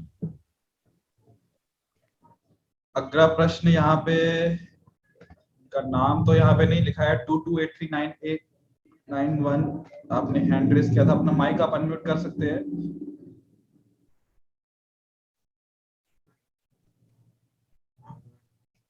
वो अभी जुड़े नहीं है। आई थिंक वो जुड़े हैं प्रभु जी, बट अच्छा 22839891 yes. Hare Krishna, Prabhuji, Dhanvat Pranam. Hare Krishna. Thank you for allowing me to put up this question. Actually, part of this question is mostly answered in your previous answer to Bharan Prabhu. So basically, in ISKCON, we, as and when possible, we try and bring people to temples wherein they can get connected with respective authorities, temple authorities, and accordingly they can attend programs and can make gradual progress by being connected with the temples. So one such association to whom I go to temple picked up Krishna consciousness very seriously and sincerely. And he started chanting 16 John. His entire family started chanting 16 John. And this went on for past 2-3 years. And during COVID time, he got stuck in some Middle East countries and he was away from family. So he did the violation of one of the fundamental and the basic regulatory principles.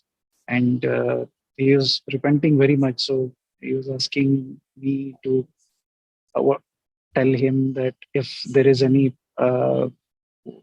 like you just said, paschatap. So, what should be the ideal way ahead for if such things did happen once by mistake with for whatever reason it has happened and knowingly he was aware of the regulatory principles.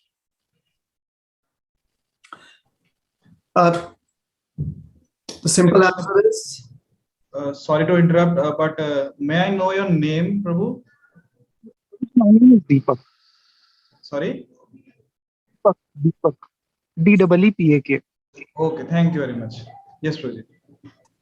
so the simple answer is, please continue practicing, continue the practices of Krishna consciousness and try and not commit any more mistakes.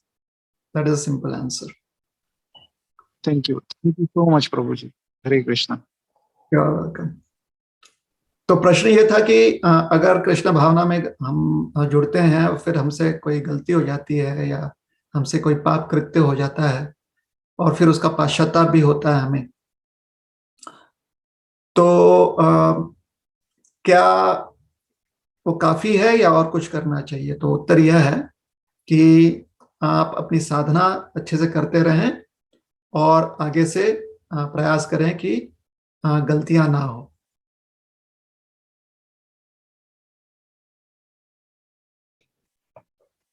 जी प्रभु जी. अगला प्रश्न, यहाँ पे भी बहुत सारे प्रश्न आए हैं. स्मिता माता जी यहाँ पे है और वो चैट सेक्शन में क्वेश्चन पूछ रही है, how to stay positive all the time, it's very difficult some time.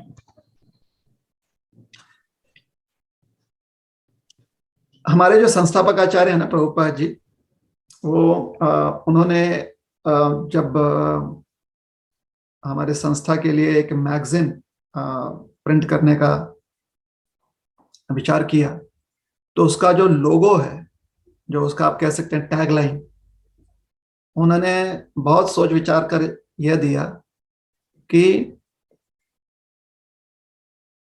Nations is darkness and Krishna is light.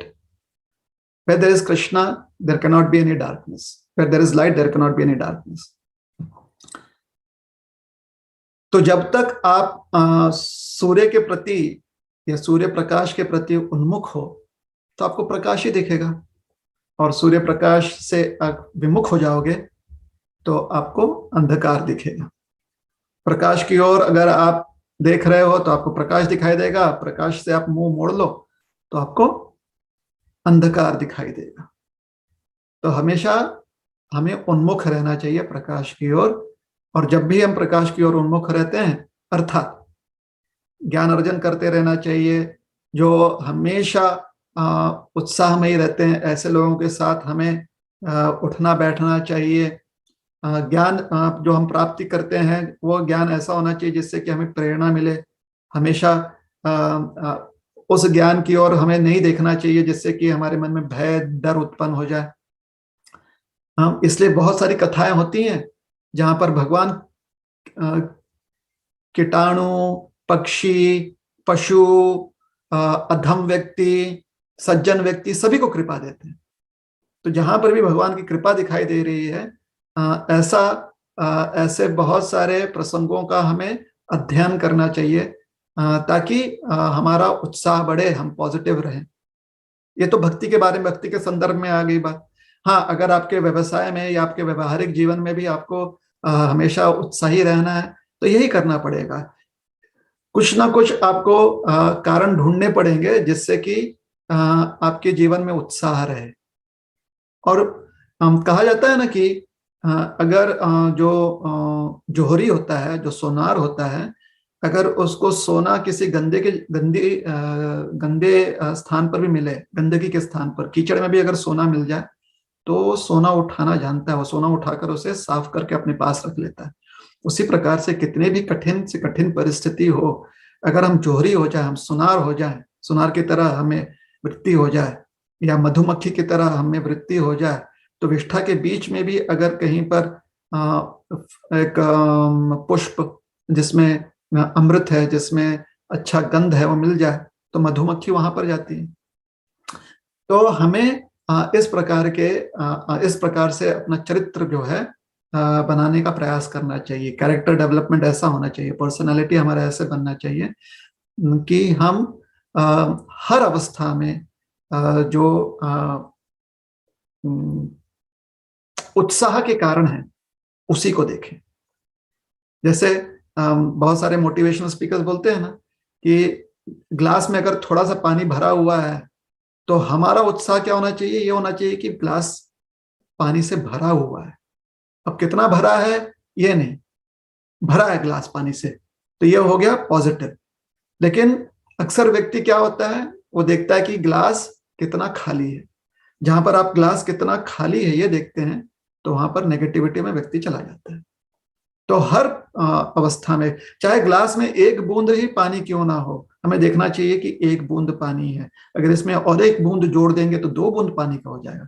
लेकिन अगर ग्लास में हम देखेंगे कि ग्लास जो है 99% खाली है, तो फिर हमारे मन में विचार आएगा तो फिर ये 1% भी बहुत जल्दी खाली हो जाएगा। और अगर हम देखेंगे कि ग्लास में 1% पानी है तो हम सोचेंगे कि इसमें अगर और 1% डाल सकते हैं हम तो 2% हो जाएगा। तो यही अंतर होता है कि सकारात्मक वृत्ति हो या नकारात्मक वृत्ति हो, पॉजिटिव अप्रोच हो या नेगेटिव अप्रोच हो। तो भक्ति में भी ऐसे ही होता है कि अगर हम कारण ढूंढ लें और जहां पर हमको एक के साथ और एक जोड़कर कुछ अच्छा लक्ष्य प्राप्त हो जाए तो हमें जोड़ने का प्रयास करना चाहिए। इसलिए भक्ति में हम भगवान के साथ जुड़ना चाहते हैं क्योंकि भगवान सबसे सुंदर लक्ष्य है। इसलिए हर चीज को अगर भगवान से जोड़ने का प्रयास करें तो प्रकाश ही प्रकाश है। जहाँ कृष्ण सूर्य सम माया हो अंधकार, कृष्ण सूर्य के समान है, माया अंधकार है। जहाँ कृष्ण तहाँ नहीं माया और अधिकार, जहां पर कृष्ण है वहां पर माया का कोई अधिकार नहीं है। ठीक है ना? हरे कृष्ण। हरे कृष्ण। धन्यवाद बहुत बहुत। अगला प्रश्न यहाँ पे एक अननोन मतलब डिवोटी ने भेजा, पर्सनली भेजा है, नाम बताने से मना किया है। उनका प्रश्न ऐसा है कि is it necessary to check kundli gun count, जैसे कि फॉर एग्जांपल 16 गुnas matching out of 56 guna and one match like Brahman getting married to Shudra, for 2 people to getting married when both of them have same ultimate goal to serve the Lord.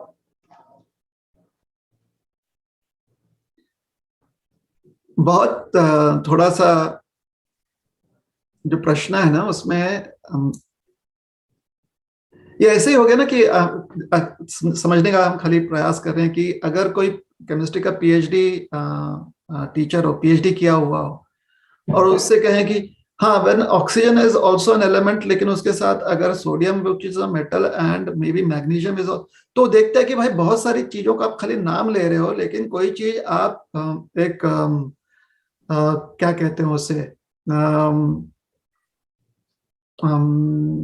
Proper way में present नहीं कर पा रहे हो, कि उसको मतलब उसको आप ऐसा प्रेजेंट नहीं कर पा रहे हो कि जिससे कि उसके ऊपर कोई चर्चा हो सके। तो उसी प्रकार से बात यहाँ पर आई प्रश्न में कि कुंडली में 36 गुण मिलना है, तो ये एक बात होगी। दूसरी बात ब्राह्मण का शूद्र के साथ विवाह होना, ये अलग बात आ गई। तो इन दोनों में दूर दूर तक इतना कोई कनेक्शन नहीं है। देखिए, जब भी विवाह के अवसर पर जो वर वधू होते हैं उनके कुंडलियों का परीक्षण किया जाता है तो जो ज्योतिषी होता है वह यह देखना चाहता है कि जिस क्या जातक जो है ना, जातक अर्थात जिन गुणों के साथ जन्म हुआ है व्यक्ति का, और उन गुणों के होते हुए आगे चलकर वो किस प्रकार से इन गुणों के आधार पर शिक्षा ग्रहण करेगा या दृष्टिकोण उसका वो बनाएगा, ये सारी चीजें क्या हो सकती हैं, क्या संभावनाएं हैं, उसका अनुमान लगाने का प्रयास करता है ज्योतिष। तो जिस प्रकार से हमारे साइंटिस्ट अनुमान लगाकर प्रयास करते हैं ना कि हमारा मिसाइल टेस्ट जो है सक्सेसफुल हो, या चंद्रायन जो हमारा प्रयास था, या मंगलायन जो हमारा प्रयास था वो सफल हो, प्रयास करते हैं, सफल हो जाते हैं, उसके बाद फिर अगला प्रयास करते हैं कि इससे सफलता मिल गई, अब आगे क्या सफलता होगी।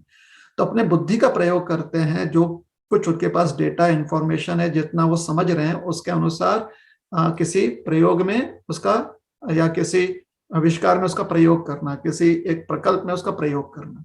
तो उसी प्रकार से जब किसी ज्योतिषी के पास दो जातकों का, जिसमें से एक वर आगे चलकर वर हो सकता है, दूसरी वधु कन्या है, और एक वर है, पुत्र है, एक पुत्री है, ऐसे दो जातकों का कुंडली उसके पास आता है, तो उसके पास जितना अनुभव है, ज्ञान है, और जो कुछ उसके पास डेटा है, उसके अनुसार वो ज्योतिषी प्रयास करता है कि संभावनाएं क्या क्या हो सकती हैं, और वो बताता है कि ये संभावनाएं हो सकती हैं।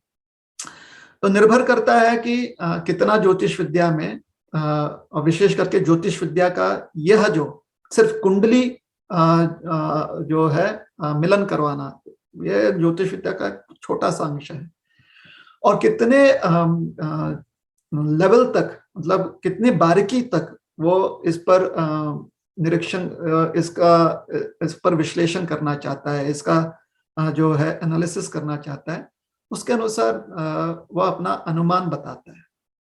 तो इसमें वो ब्राह्मण है, शूद्र है, इसमें ये तो पूर्व काल में क्या होता था कि वर्ण व्यवस्था थी ना, जैसे आज के युग में वर्ण व्यवस्था है, class 1 officer, class 2 officer, class 3 officer, class 4 officer, ऐसे वर्ण आज की व्यवस्था है, वर्ण नहीं कहेंगे हम, बल्कि आज की व्यवस्था ऐसी है। तो क्लास 1 ऑफिसर के परिवार में जो बच्चा बड़ा हुआ है और क्लास 4 व्यक्ति के परिवार में जो बच्चा बड़ा हुआ है, उनको अलग अलग रूप से साधनों का प्रयोग समझ में आया है। सोचिए क्लास 1 ऑफिसर के यहाँ पर सुविधा है कि वो हवाई जहाज में उड़ता है, क्लास 4 ऑफिसर के पास सुविधा यह है कि वो लग्जरी बस में चलता है यात्रा करने के लिए कहीं पर। हवाई जहाज शायद 4-5 साल में एक बार कर सके या ना कर सके, सुविधा के हिसाब से हम कह रहे हैं। तो जो बच्चा क्लास 1 परिवार में बड़ा होता है, उसकी अपेक्षाएं वैसे होती है ना। अब बाद में अपनी अपेक्षाओं को बदल सकता है वो व्यक्ति, ऐसे नहीं कि जैसे बड़ा हुआ है वैसे आगे कार्य करे, अपेक्षाएं, लेकिन मुख्यतः उसकी वैसी अपेक्षाएं होती हैं, वैसे आदतें होती हैं। तो उसी प्रकार से ब्राह्मण परिवार में जो पला बड़ा होता है, उसकी अपेक्षाएं, उसकी आदतें अलग होती हैं। क्षत्रिय परिवार में पला बड़ा है, उसकी अपेक्षाएं, आदतें अलग होती हैं। और वैश्य परिवार में पला बड़ा है, उसकी आदतें, अपेक्षाएं अलग होती हैं। शूद्र परिवार में पला बड़ा है, उसकी आदतें, अपेक्षाएं अलग होती हैं। और जो वर्ण व्यवस्था से बाहर है, उसकी आदतें और अपेक्षाएं अलग होती हैं। तो जब दो जातकों का या दो व्यक्तियों का इस प्रकार से विवाह हो, तो अपने आदत और अपेक्षाओं के साथ साथ वो एक दूसरे के साथ व्यवहार करेंगे। कभी कभी उसमें बहुत मतभेद हो सकता है, लेकिन अगर सामान्य व्यवस्था में जो पले बड़े हुए हैं, उनका अगर मेल हो, तो आदतें और अपेक्षाएं साधारणतः इन जनरल सेंस एक जैसे हो सकते हैं। तो आज व्यवस्था अलग हो गई है, क्योंकि आज व्यवस्था अर्थव्यवस्था पर ज्यादा निर्भर करती है। पूर्व जो है, जो आपका कर्म होता था, उस पर ज्यादा निर्भर करती थी, मतलब आप कार्य क्या करते हो। आज अर्थ पर ज्यादा निर्भर करती है कि आपका पैकेज कितना है, आप कमाते कितना, क्योंकि उसके हिसाब से ही आपका रहन सहन होता है। तो पूर्व के हिसाब से आपका वर्ण जो है कुछ भी हो, आज आपकी अगर कमाई वैसी है तो सोचिए कि अगर एक जो जन्मा हुआ है किसी क्षत्रिय परिवार में और वो क्लास 1 ऑफिसर के घर में जन्मा हुआ है, और जिसके साथ विवाह होने वाला है वो क्लास 4 परिवार के क्षत्रिय परिवार में जन्मा हुआ है, तो आपस में मतभेद के जो चांसेस बढ़ जाते हैं ना, क्योंकि सुविधाएं जो प्राप्त हुई बड़े होते हुए वो अलग अलग है। लेकिन अगर कोई व्यक्ति सोचिए पूर्व वर्ण व्यवस्था के अनुसार ब्राह्मण का जन्म है और पूर्व वर्ण व्यवस्था के अनुसार सोचिए वैश्य का जन्म है या शूद्र का जन्म है या क्षत्रिय का जन्म, जो भी है, लेकिन दोनों के बच्चे जो है क्लास 1 ऑफिसर के घर में बड़े हुए हैं, तो उनका मत और वैसे ही इसीलिए एक ही प्रकार के स्कूल में जा रहे हैं, एक ही प्रकार से उनकी एम्बिशंस बनते हैं, तो आपस का मतभेद कम हो जाता है। तो आज ज्योतिष विद्या जो है सिर्फ या फिर कुंडली मिलन पर ही निर्भर नहीं करता है, इस पर भी निर्भर करता है कि आज आप किस इकोनॉमिक बैकग्राउंड से आ रहे हैं, है ना। तो ये बात हो गई। और वर्ण व्यवस्था के अनुसार व्यक्ति आचरण नहीं कर रहा है, उतना नहीं कर पा रहा है, तो इसलिए वो थोड़ा सा गौण हो गया है, इतना इंपॉर्टेंट नहीं है आज के समाज के हिसाब से। फिर भी और भी चीजें जो है कुंडली में मिलाई जाती हैं, सिर्फ वर्ण का मिलन नहीं होता है कि जातक का वर्ण क्या है, जातक की प्रवृत्ति क्या है, सिर्फ वही नहीं होता है, और भी अलग अलग चीजें देखी जाती हैं कुंडली के मिलन से या कुंडली के जांच से। तो जो ज्योतिषी होता है, जो जांच कर रहा है जो व्यक्ति, वो खाली अपना अनुमान दे रहा है। जितना ज्यादा वो प्रज्ञ हो और जितना अधिक वो विश्लेषण करे उतना आसान हो जाता है उसका अनुमान। तो अब ज्योतिषी किसका ज्यादा विश्लेषण करेगा? अब ज्योतिषी के अगर अपने उसके स्वयं की भी कुछ अपेक्षाएं हैं, चाहे उसे लगता है कि वो जो कार्य कर रहा है उसके लिए उसे धन प्राप्त हो, तो जो ज्यादा धन देगा उसके लिए ज्यादा विश्लेषण करेगा वो। इसमें सही और गलत की बात नहीं है, बात है कि वो कितना प्रयास करे, कितना कष्ट करे। हाँ, अगर सोचिए कि राज्य का मुख्यमंत्री उसके पास आता है और राज्य का साधारण व्यक्ति आता है, मुख्यमंत्री उसके पास आ रहा है, तो उसे ज्यादा ध्यान देना पड़ेगा ना, क्योंकि मुख्यमंत्री के परिवार का कुछ जोड़ रहा है, क्योंकि मुख्यमंत्री का परिवार जो है उससे राज्य का जो कार्यकरणी है जो राज्य का, वो उससे जुड़ा हुआ है। तो फिर वो ज्योतिषी पर निर्भर करता है कि कितना किसको वो समय देता है। तो मोटा मोटी ज्योतिषी जो है हर एक को 1 घंटे में, 2 घंटे में, 1 दिन में, 2 दिन में जो है विश्लेषण करके दे सकता है, ये मोटा मोटी हो गया। और कभी कभी विश्लेषण के लिए उसको सालों साल भी लग सकते हैं, महीना भी लग सकता है विश्लेषण के लिए, कि कितने गहराई में विश्लेषण करें, दूसरों के साथ विचार विमर्श करके, और इतने गहराई में विचार दूसरों के साथ और अन्य ज्योतिषियों के साथ विचार विमर्श करके वो करे और गहराई में करे। ये निर्भर करता है उसका कितना अनुभव है, कितना वो प्रज्ञ है और किसके लिए वो कार्य कर रहा है, कौन जातक कौन है, जातक अर्थात किसकी कुंडली का विश्लेषण हो रहा है। तो ये सारी चीजें हैं, इसलिए इतना आसान नहीं है कहना कि क्या वो योग्य है कि अयोग्य है। हाँ, इतना जरूर माना जाता है, इतना जरूर समझ में आता है कि जिसको पहचान है, जो पढ़ सकता है कुंडली, जो पढ़ सकता है, ऐसा व्यक्ति अपना अनुमान बताते हुए हमें कुछ मदद कर सकता है। यह बात जो है ये मानी हुई बात है, ये प्रमाणित बात है। प्रमाणित का अर्थ होता है यह अनुभव व्यक्ति कर चुका है कि ऐसे विश्लेषणों से मदद हो सकती है। ठीक है,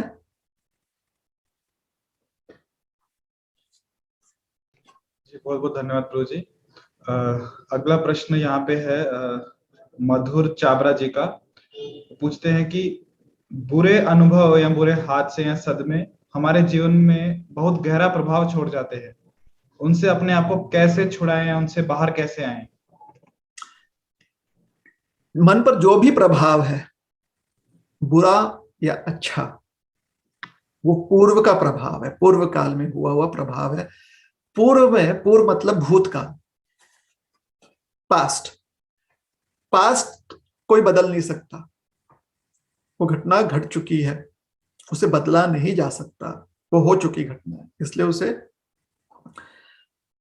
उसके बारे में विचार कर कोई ज्यादा लाभ नहीं है। अगर उससे कुछ व्यक्ति सीख सकता है तो सीख लेना चाहिए। और वर्तमान में ऐसा कार्य करना चाहिए जिससे कि आपका भविष्य आपको परेशान ना करे, क्योंकि आज का जो वर्तमान है और कल का जो भविष्य आने वाला है वो बहुत जल्दी आपका भूतकाल बन जाएगा, आपका पास्ट बन जाएगा। तो आज से लेकर आगे आने वाले जितना भी हमारा जीवन काल है, हम ऐसे कार्य को समर्पित करें जिससे कि हमारा भूत भविष्य बन जाए, भूतकाल जो है अच्छे यादों से बन जाए। क्यों? उदाहरण देते हैं, अभी चल रहा है 2021, शायद 2019 2018 में हमने हमारे अनुभव जो हैं वो हमें दर्द पहुंचाते हैं, अभी तक दर्द पहुंचा रहे हैं, हमें तकलीफ दे रहे हैं, हमें दुख पहुंचा रहे हैं उनका विचार करके।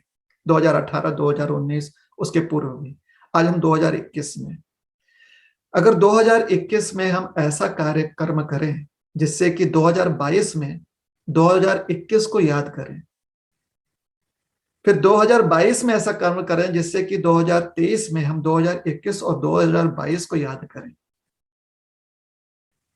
और ये यादें अच्छी हों, ये यादें वैसी हों जिससे कि हमें प्रेरणा मिले, तो 2023 में काम करना आसान हो जाता है।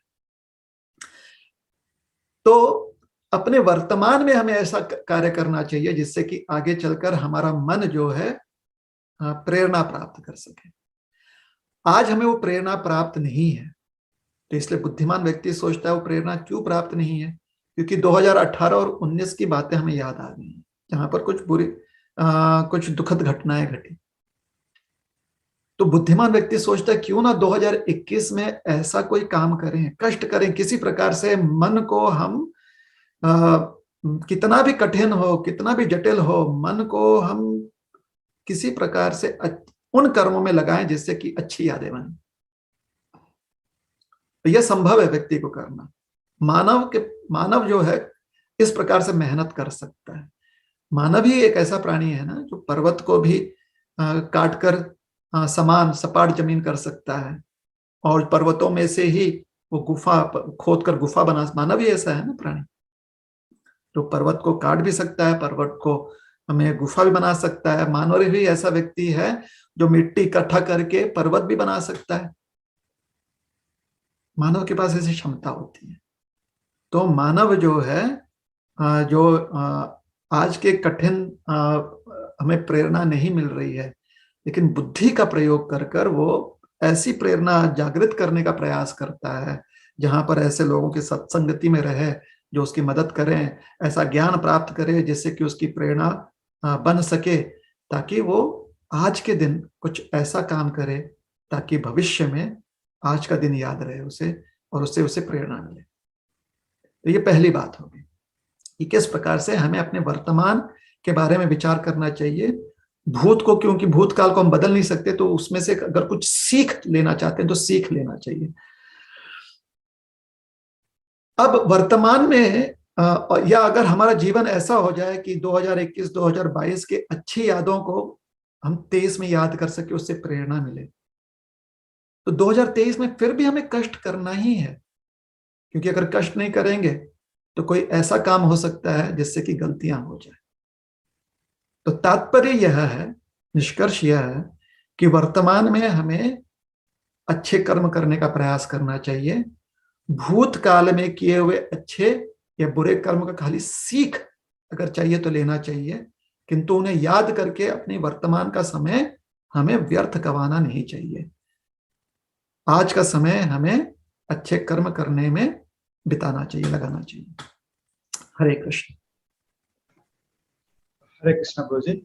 यहाँ पे गजानन ढोले पाटिल जी हैं, वो प्रश्न पूछना चाहते हैं। जिन्होंने प्रश्न पूछा है उन सब जो है उनसे कुछ प्रतिक्रिया आ रही है कि नहीं आ रही है? यस जी, वो सेटिस्फाइड चैट में आ रहा, थैंक यू, प्रतिक्रिया आ रही है। हरे कृष्ण प्रभु जी। हरे कृष्णा। गजानन बात कर रहा हूँ। प्रभु जी, मेरा प्रश्न ऐसा है कि हम जो खाना खाते हैं, जिस टाइप का खाना खाते हैं, उसका हमारे कार्य पर कुछ प्रभाव पड़ता है क्या? हम जो भोजन ग्रहण करते हैं निश्चित रूप से हमारे शरीर को किस प्रकार से ऊर्जा प्राप्त होगी वो होता है, ठीक है ना, उसका वो असर दिखता है। दूसरी चीज, जब हम भोजन ग्रहण करते हैं ना, तो अगर थोड़ा सा विचार करें तो हम क्या करने का प्रयास कर रहे हैं। जो चीज हम खा रहे हैं उसको अपने जैसा बनाने का प्रयास कर रहे हैं। जैसे कि पत्ता है, हम खाते हैं ना भाजी पाला, साग खाते हैं या पालक खाते हैं, मेथी खाते हैं, या आलू खाते हैं या फिर लौकी खाते हैं, दूधी। तो इसका स्वरूप अलग है। जब हम उसको खा लेते हैं तो उसको पचाने की प्रक्रिया में हम क्या करते हैं, उसको अपने शरीर में समाने का प्रयास कर रहे हैं। तो शरीर में उसको समाने के लिए हमें ऊर्जा खर्चा करना पड़ता है, हमें वो प्रयास जो उसके लिए मेहनत करनी पड़ती है, जिसको पाचन क्रिया कहते हैं। तो हमें ऐसे आहार को ग्रहण करना चाहिए जिसमें ना तो सिर्फ हमारे लिए पौष्टिक कुछ पदार्थ प्राप्त हो, साथ ही साथ वो हमें पचाने में आसानी हो। इसलिए शाकाहार भोजन जो है थोड़ा आसान हो जाता है। और शाकाहार भोजन में भी जो फल फूल पत्तियां होती है, वनस्पति होती है, वो ज्यादा आसान होता है। जो हमारे चावल दाल जो ऐसे कड़ धान्य होते हैं वो पचाने में थोड़ा ज्यादा हमें ताकत लगानी पड़ती है। तो जो पचाने में आसान हो, और ऐसा नहीं कि खाली आपको भाजी पाला ही खानी, ये बात नहीं कह रहे हैं, क्योंकि कड़ धान्य जो होते हैं, जो हमारे पास जो ग्रेन्स होते हैं ना, जो मिलेट्स होते हैं, उसमें भी कुछ मिनरल्स होते, उसमें भी कुछ पौष्टिक उसके पदार्थ होते हैं जिससे कि हमें पौष्टिकता प्राप्त होती है। तो इसलिए सोच विचार करके हमें भोजन ग्रहण करना चाहिए। तभी वैदिक संस्कृति में शाकाहार भोजन पर ज्यादा जोर दिया गया, क्योंकि पचाने में आसान है और सारी पौष्टिकता हमें प्राप्त हो जाती है। तो मांसाहार भोजन करने की आवश्यकता नहीं के बराबर है। ये हो गई बात भोजन से जो शरीर को हमें लाभ मिलता है। साथ ही साथ भोजन किस प्रकार से हम कहाँ से प्राप्त करते हैं और उसे किस प्रकार से पकाते हैं, उसका भी असर होता है। अगर भोजन उगाने वाला या भोजन बनाने वाला वो हमसे ईर्ष्या करता है, तो फिर उसमें कुछ ऐसी चीज मिला सकता है जिससे कि हमें हानि पहुंचे, हमारे शरीर को हानि पहुंचे। और जो थोड़े बहुत तंत्र विद्या जानते हैं या मंत्र विद्या जानते हैं, ये अपने आप में एक विद्या है। कभी कभी लोग उससे बहुत डर जाते हैं, लेकिन जो जानते हैं वो ये भी जानते हैं कि आहार के माध्यम से आप किसी के विचारों को भी प्रभावित कर सकते हो। जिनको ये मंत्र विद्या तंत्र विद्या नहीं आता है वो इस बात को नहीं समझ पाते। जिस प्रकार से जिसको इंजीनियरिंग नहीं आता है वो शायद लॉ ना समझ पाए इतने अच्छे से। तो विद्या अगर नहीं जानते हैं आप, तो आपको उसका असर नहीं समझ में आएगा या उसका आपको प्रयोग समझ में नहीं आएगा। आप खाली उसका प्रयोग होते हुए देखोगे। जैसे लॉ समझ में नहीं आता है हमें, तो हम किसी लॉयर के पास जाते हैं और उसका प्रयोग होते हुए देखते हैं और उसका हम निष्कर्ष देखते हैं।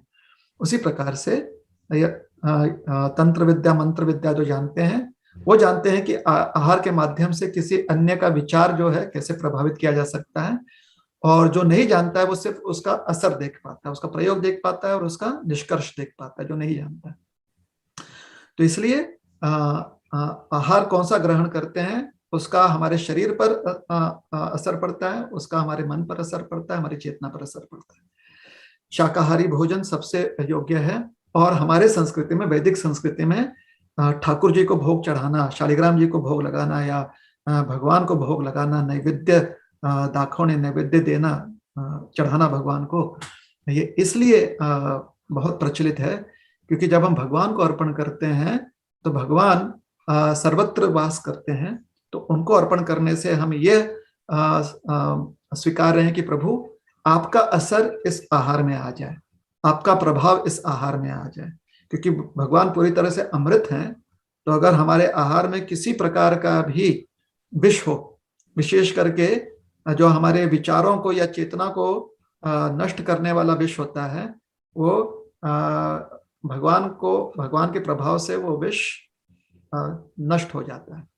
तो तभी हमारे वैदिक संस्कृति में भोग लगाने की प्रथा है, ताकि भगवान का प्रभाव हमारे भोजन में आ जाए और फिर हम उसे प्रसाद रूप में ग्रहण करते हैं।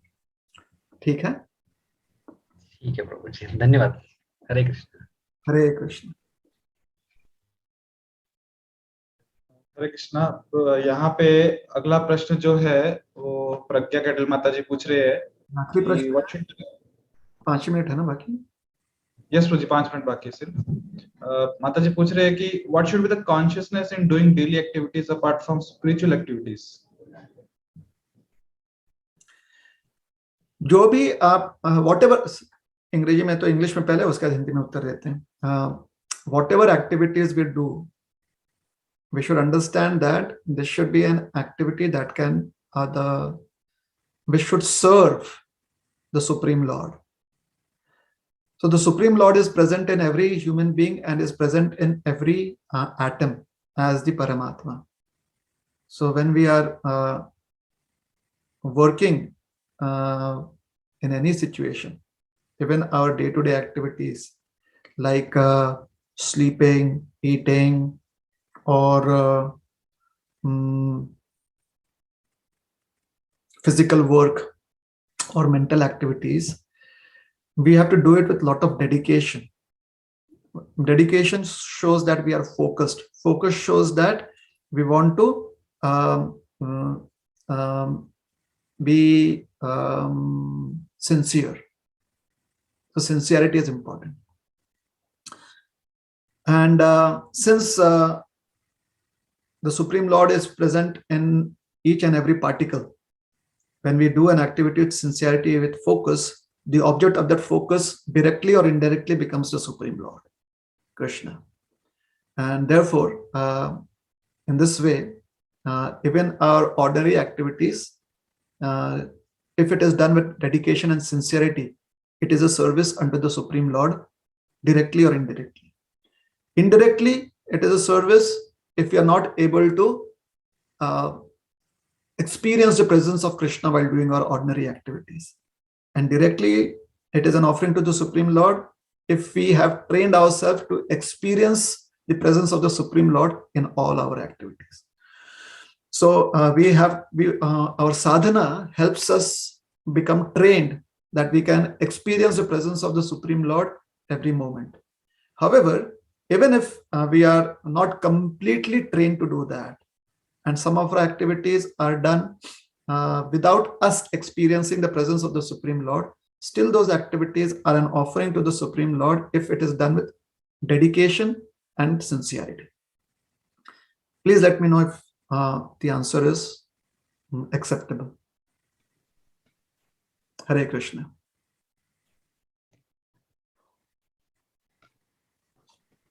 हरे कृष्णा। कैटल प्रभु जी, मैंने माइक ऑन किया है, अगर आप अवेलेबल हो तो आप बता सकते हैं, अदरवाइज हम आगे बढ़ते हैं। नहीं, इसी का उत्तर हम हिंदी में दे देते हैं ना। जी प्रभु जी। तो हिंदी में प्रश्न यह है कि हम किस प्रकार से अपने हर कार्य में मन लगाकर काम करें।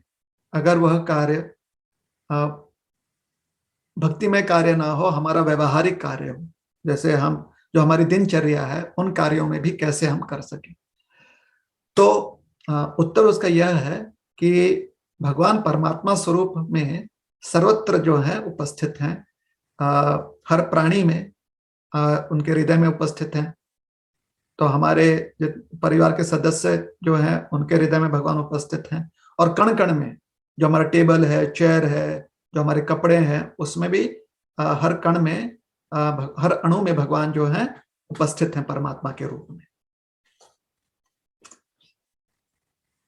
तो जब हम कोई भी कार्य करते हैं और उस कार्य में हम मन लगाकर कार्य कर रहे हैं और पूरे प्रामाणिकता से कार्य कर रहे हैं, पूरा ध्यान देकर कार्य कर रहे हैं, तो क्योंकि ध्यान देकर कार्य कर रहे हैं तो अंत तो गत्वा वो कार्य जो है वो भगवान को ही समर्पित है, क्योंकि हर कण में भगवान है,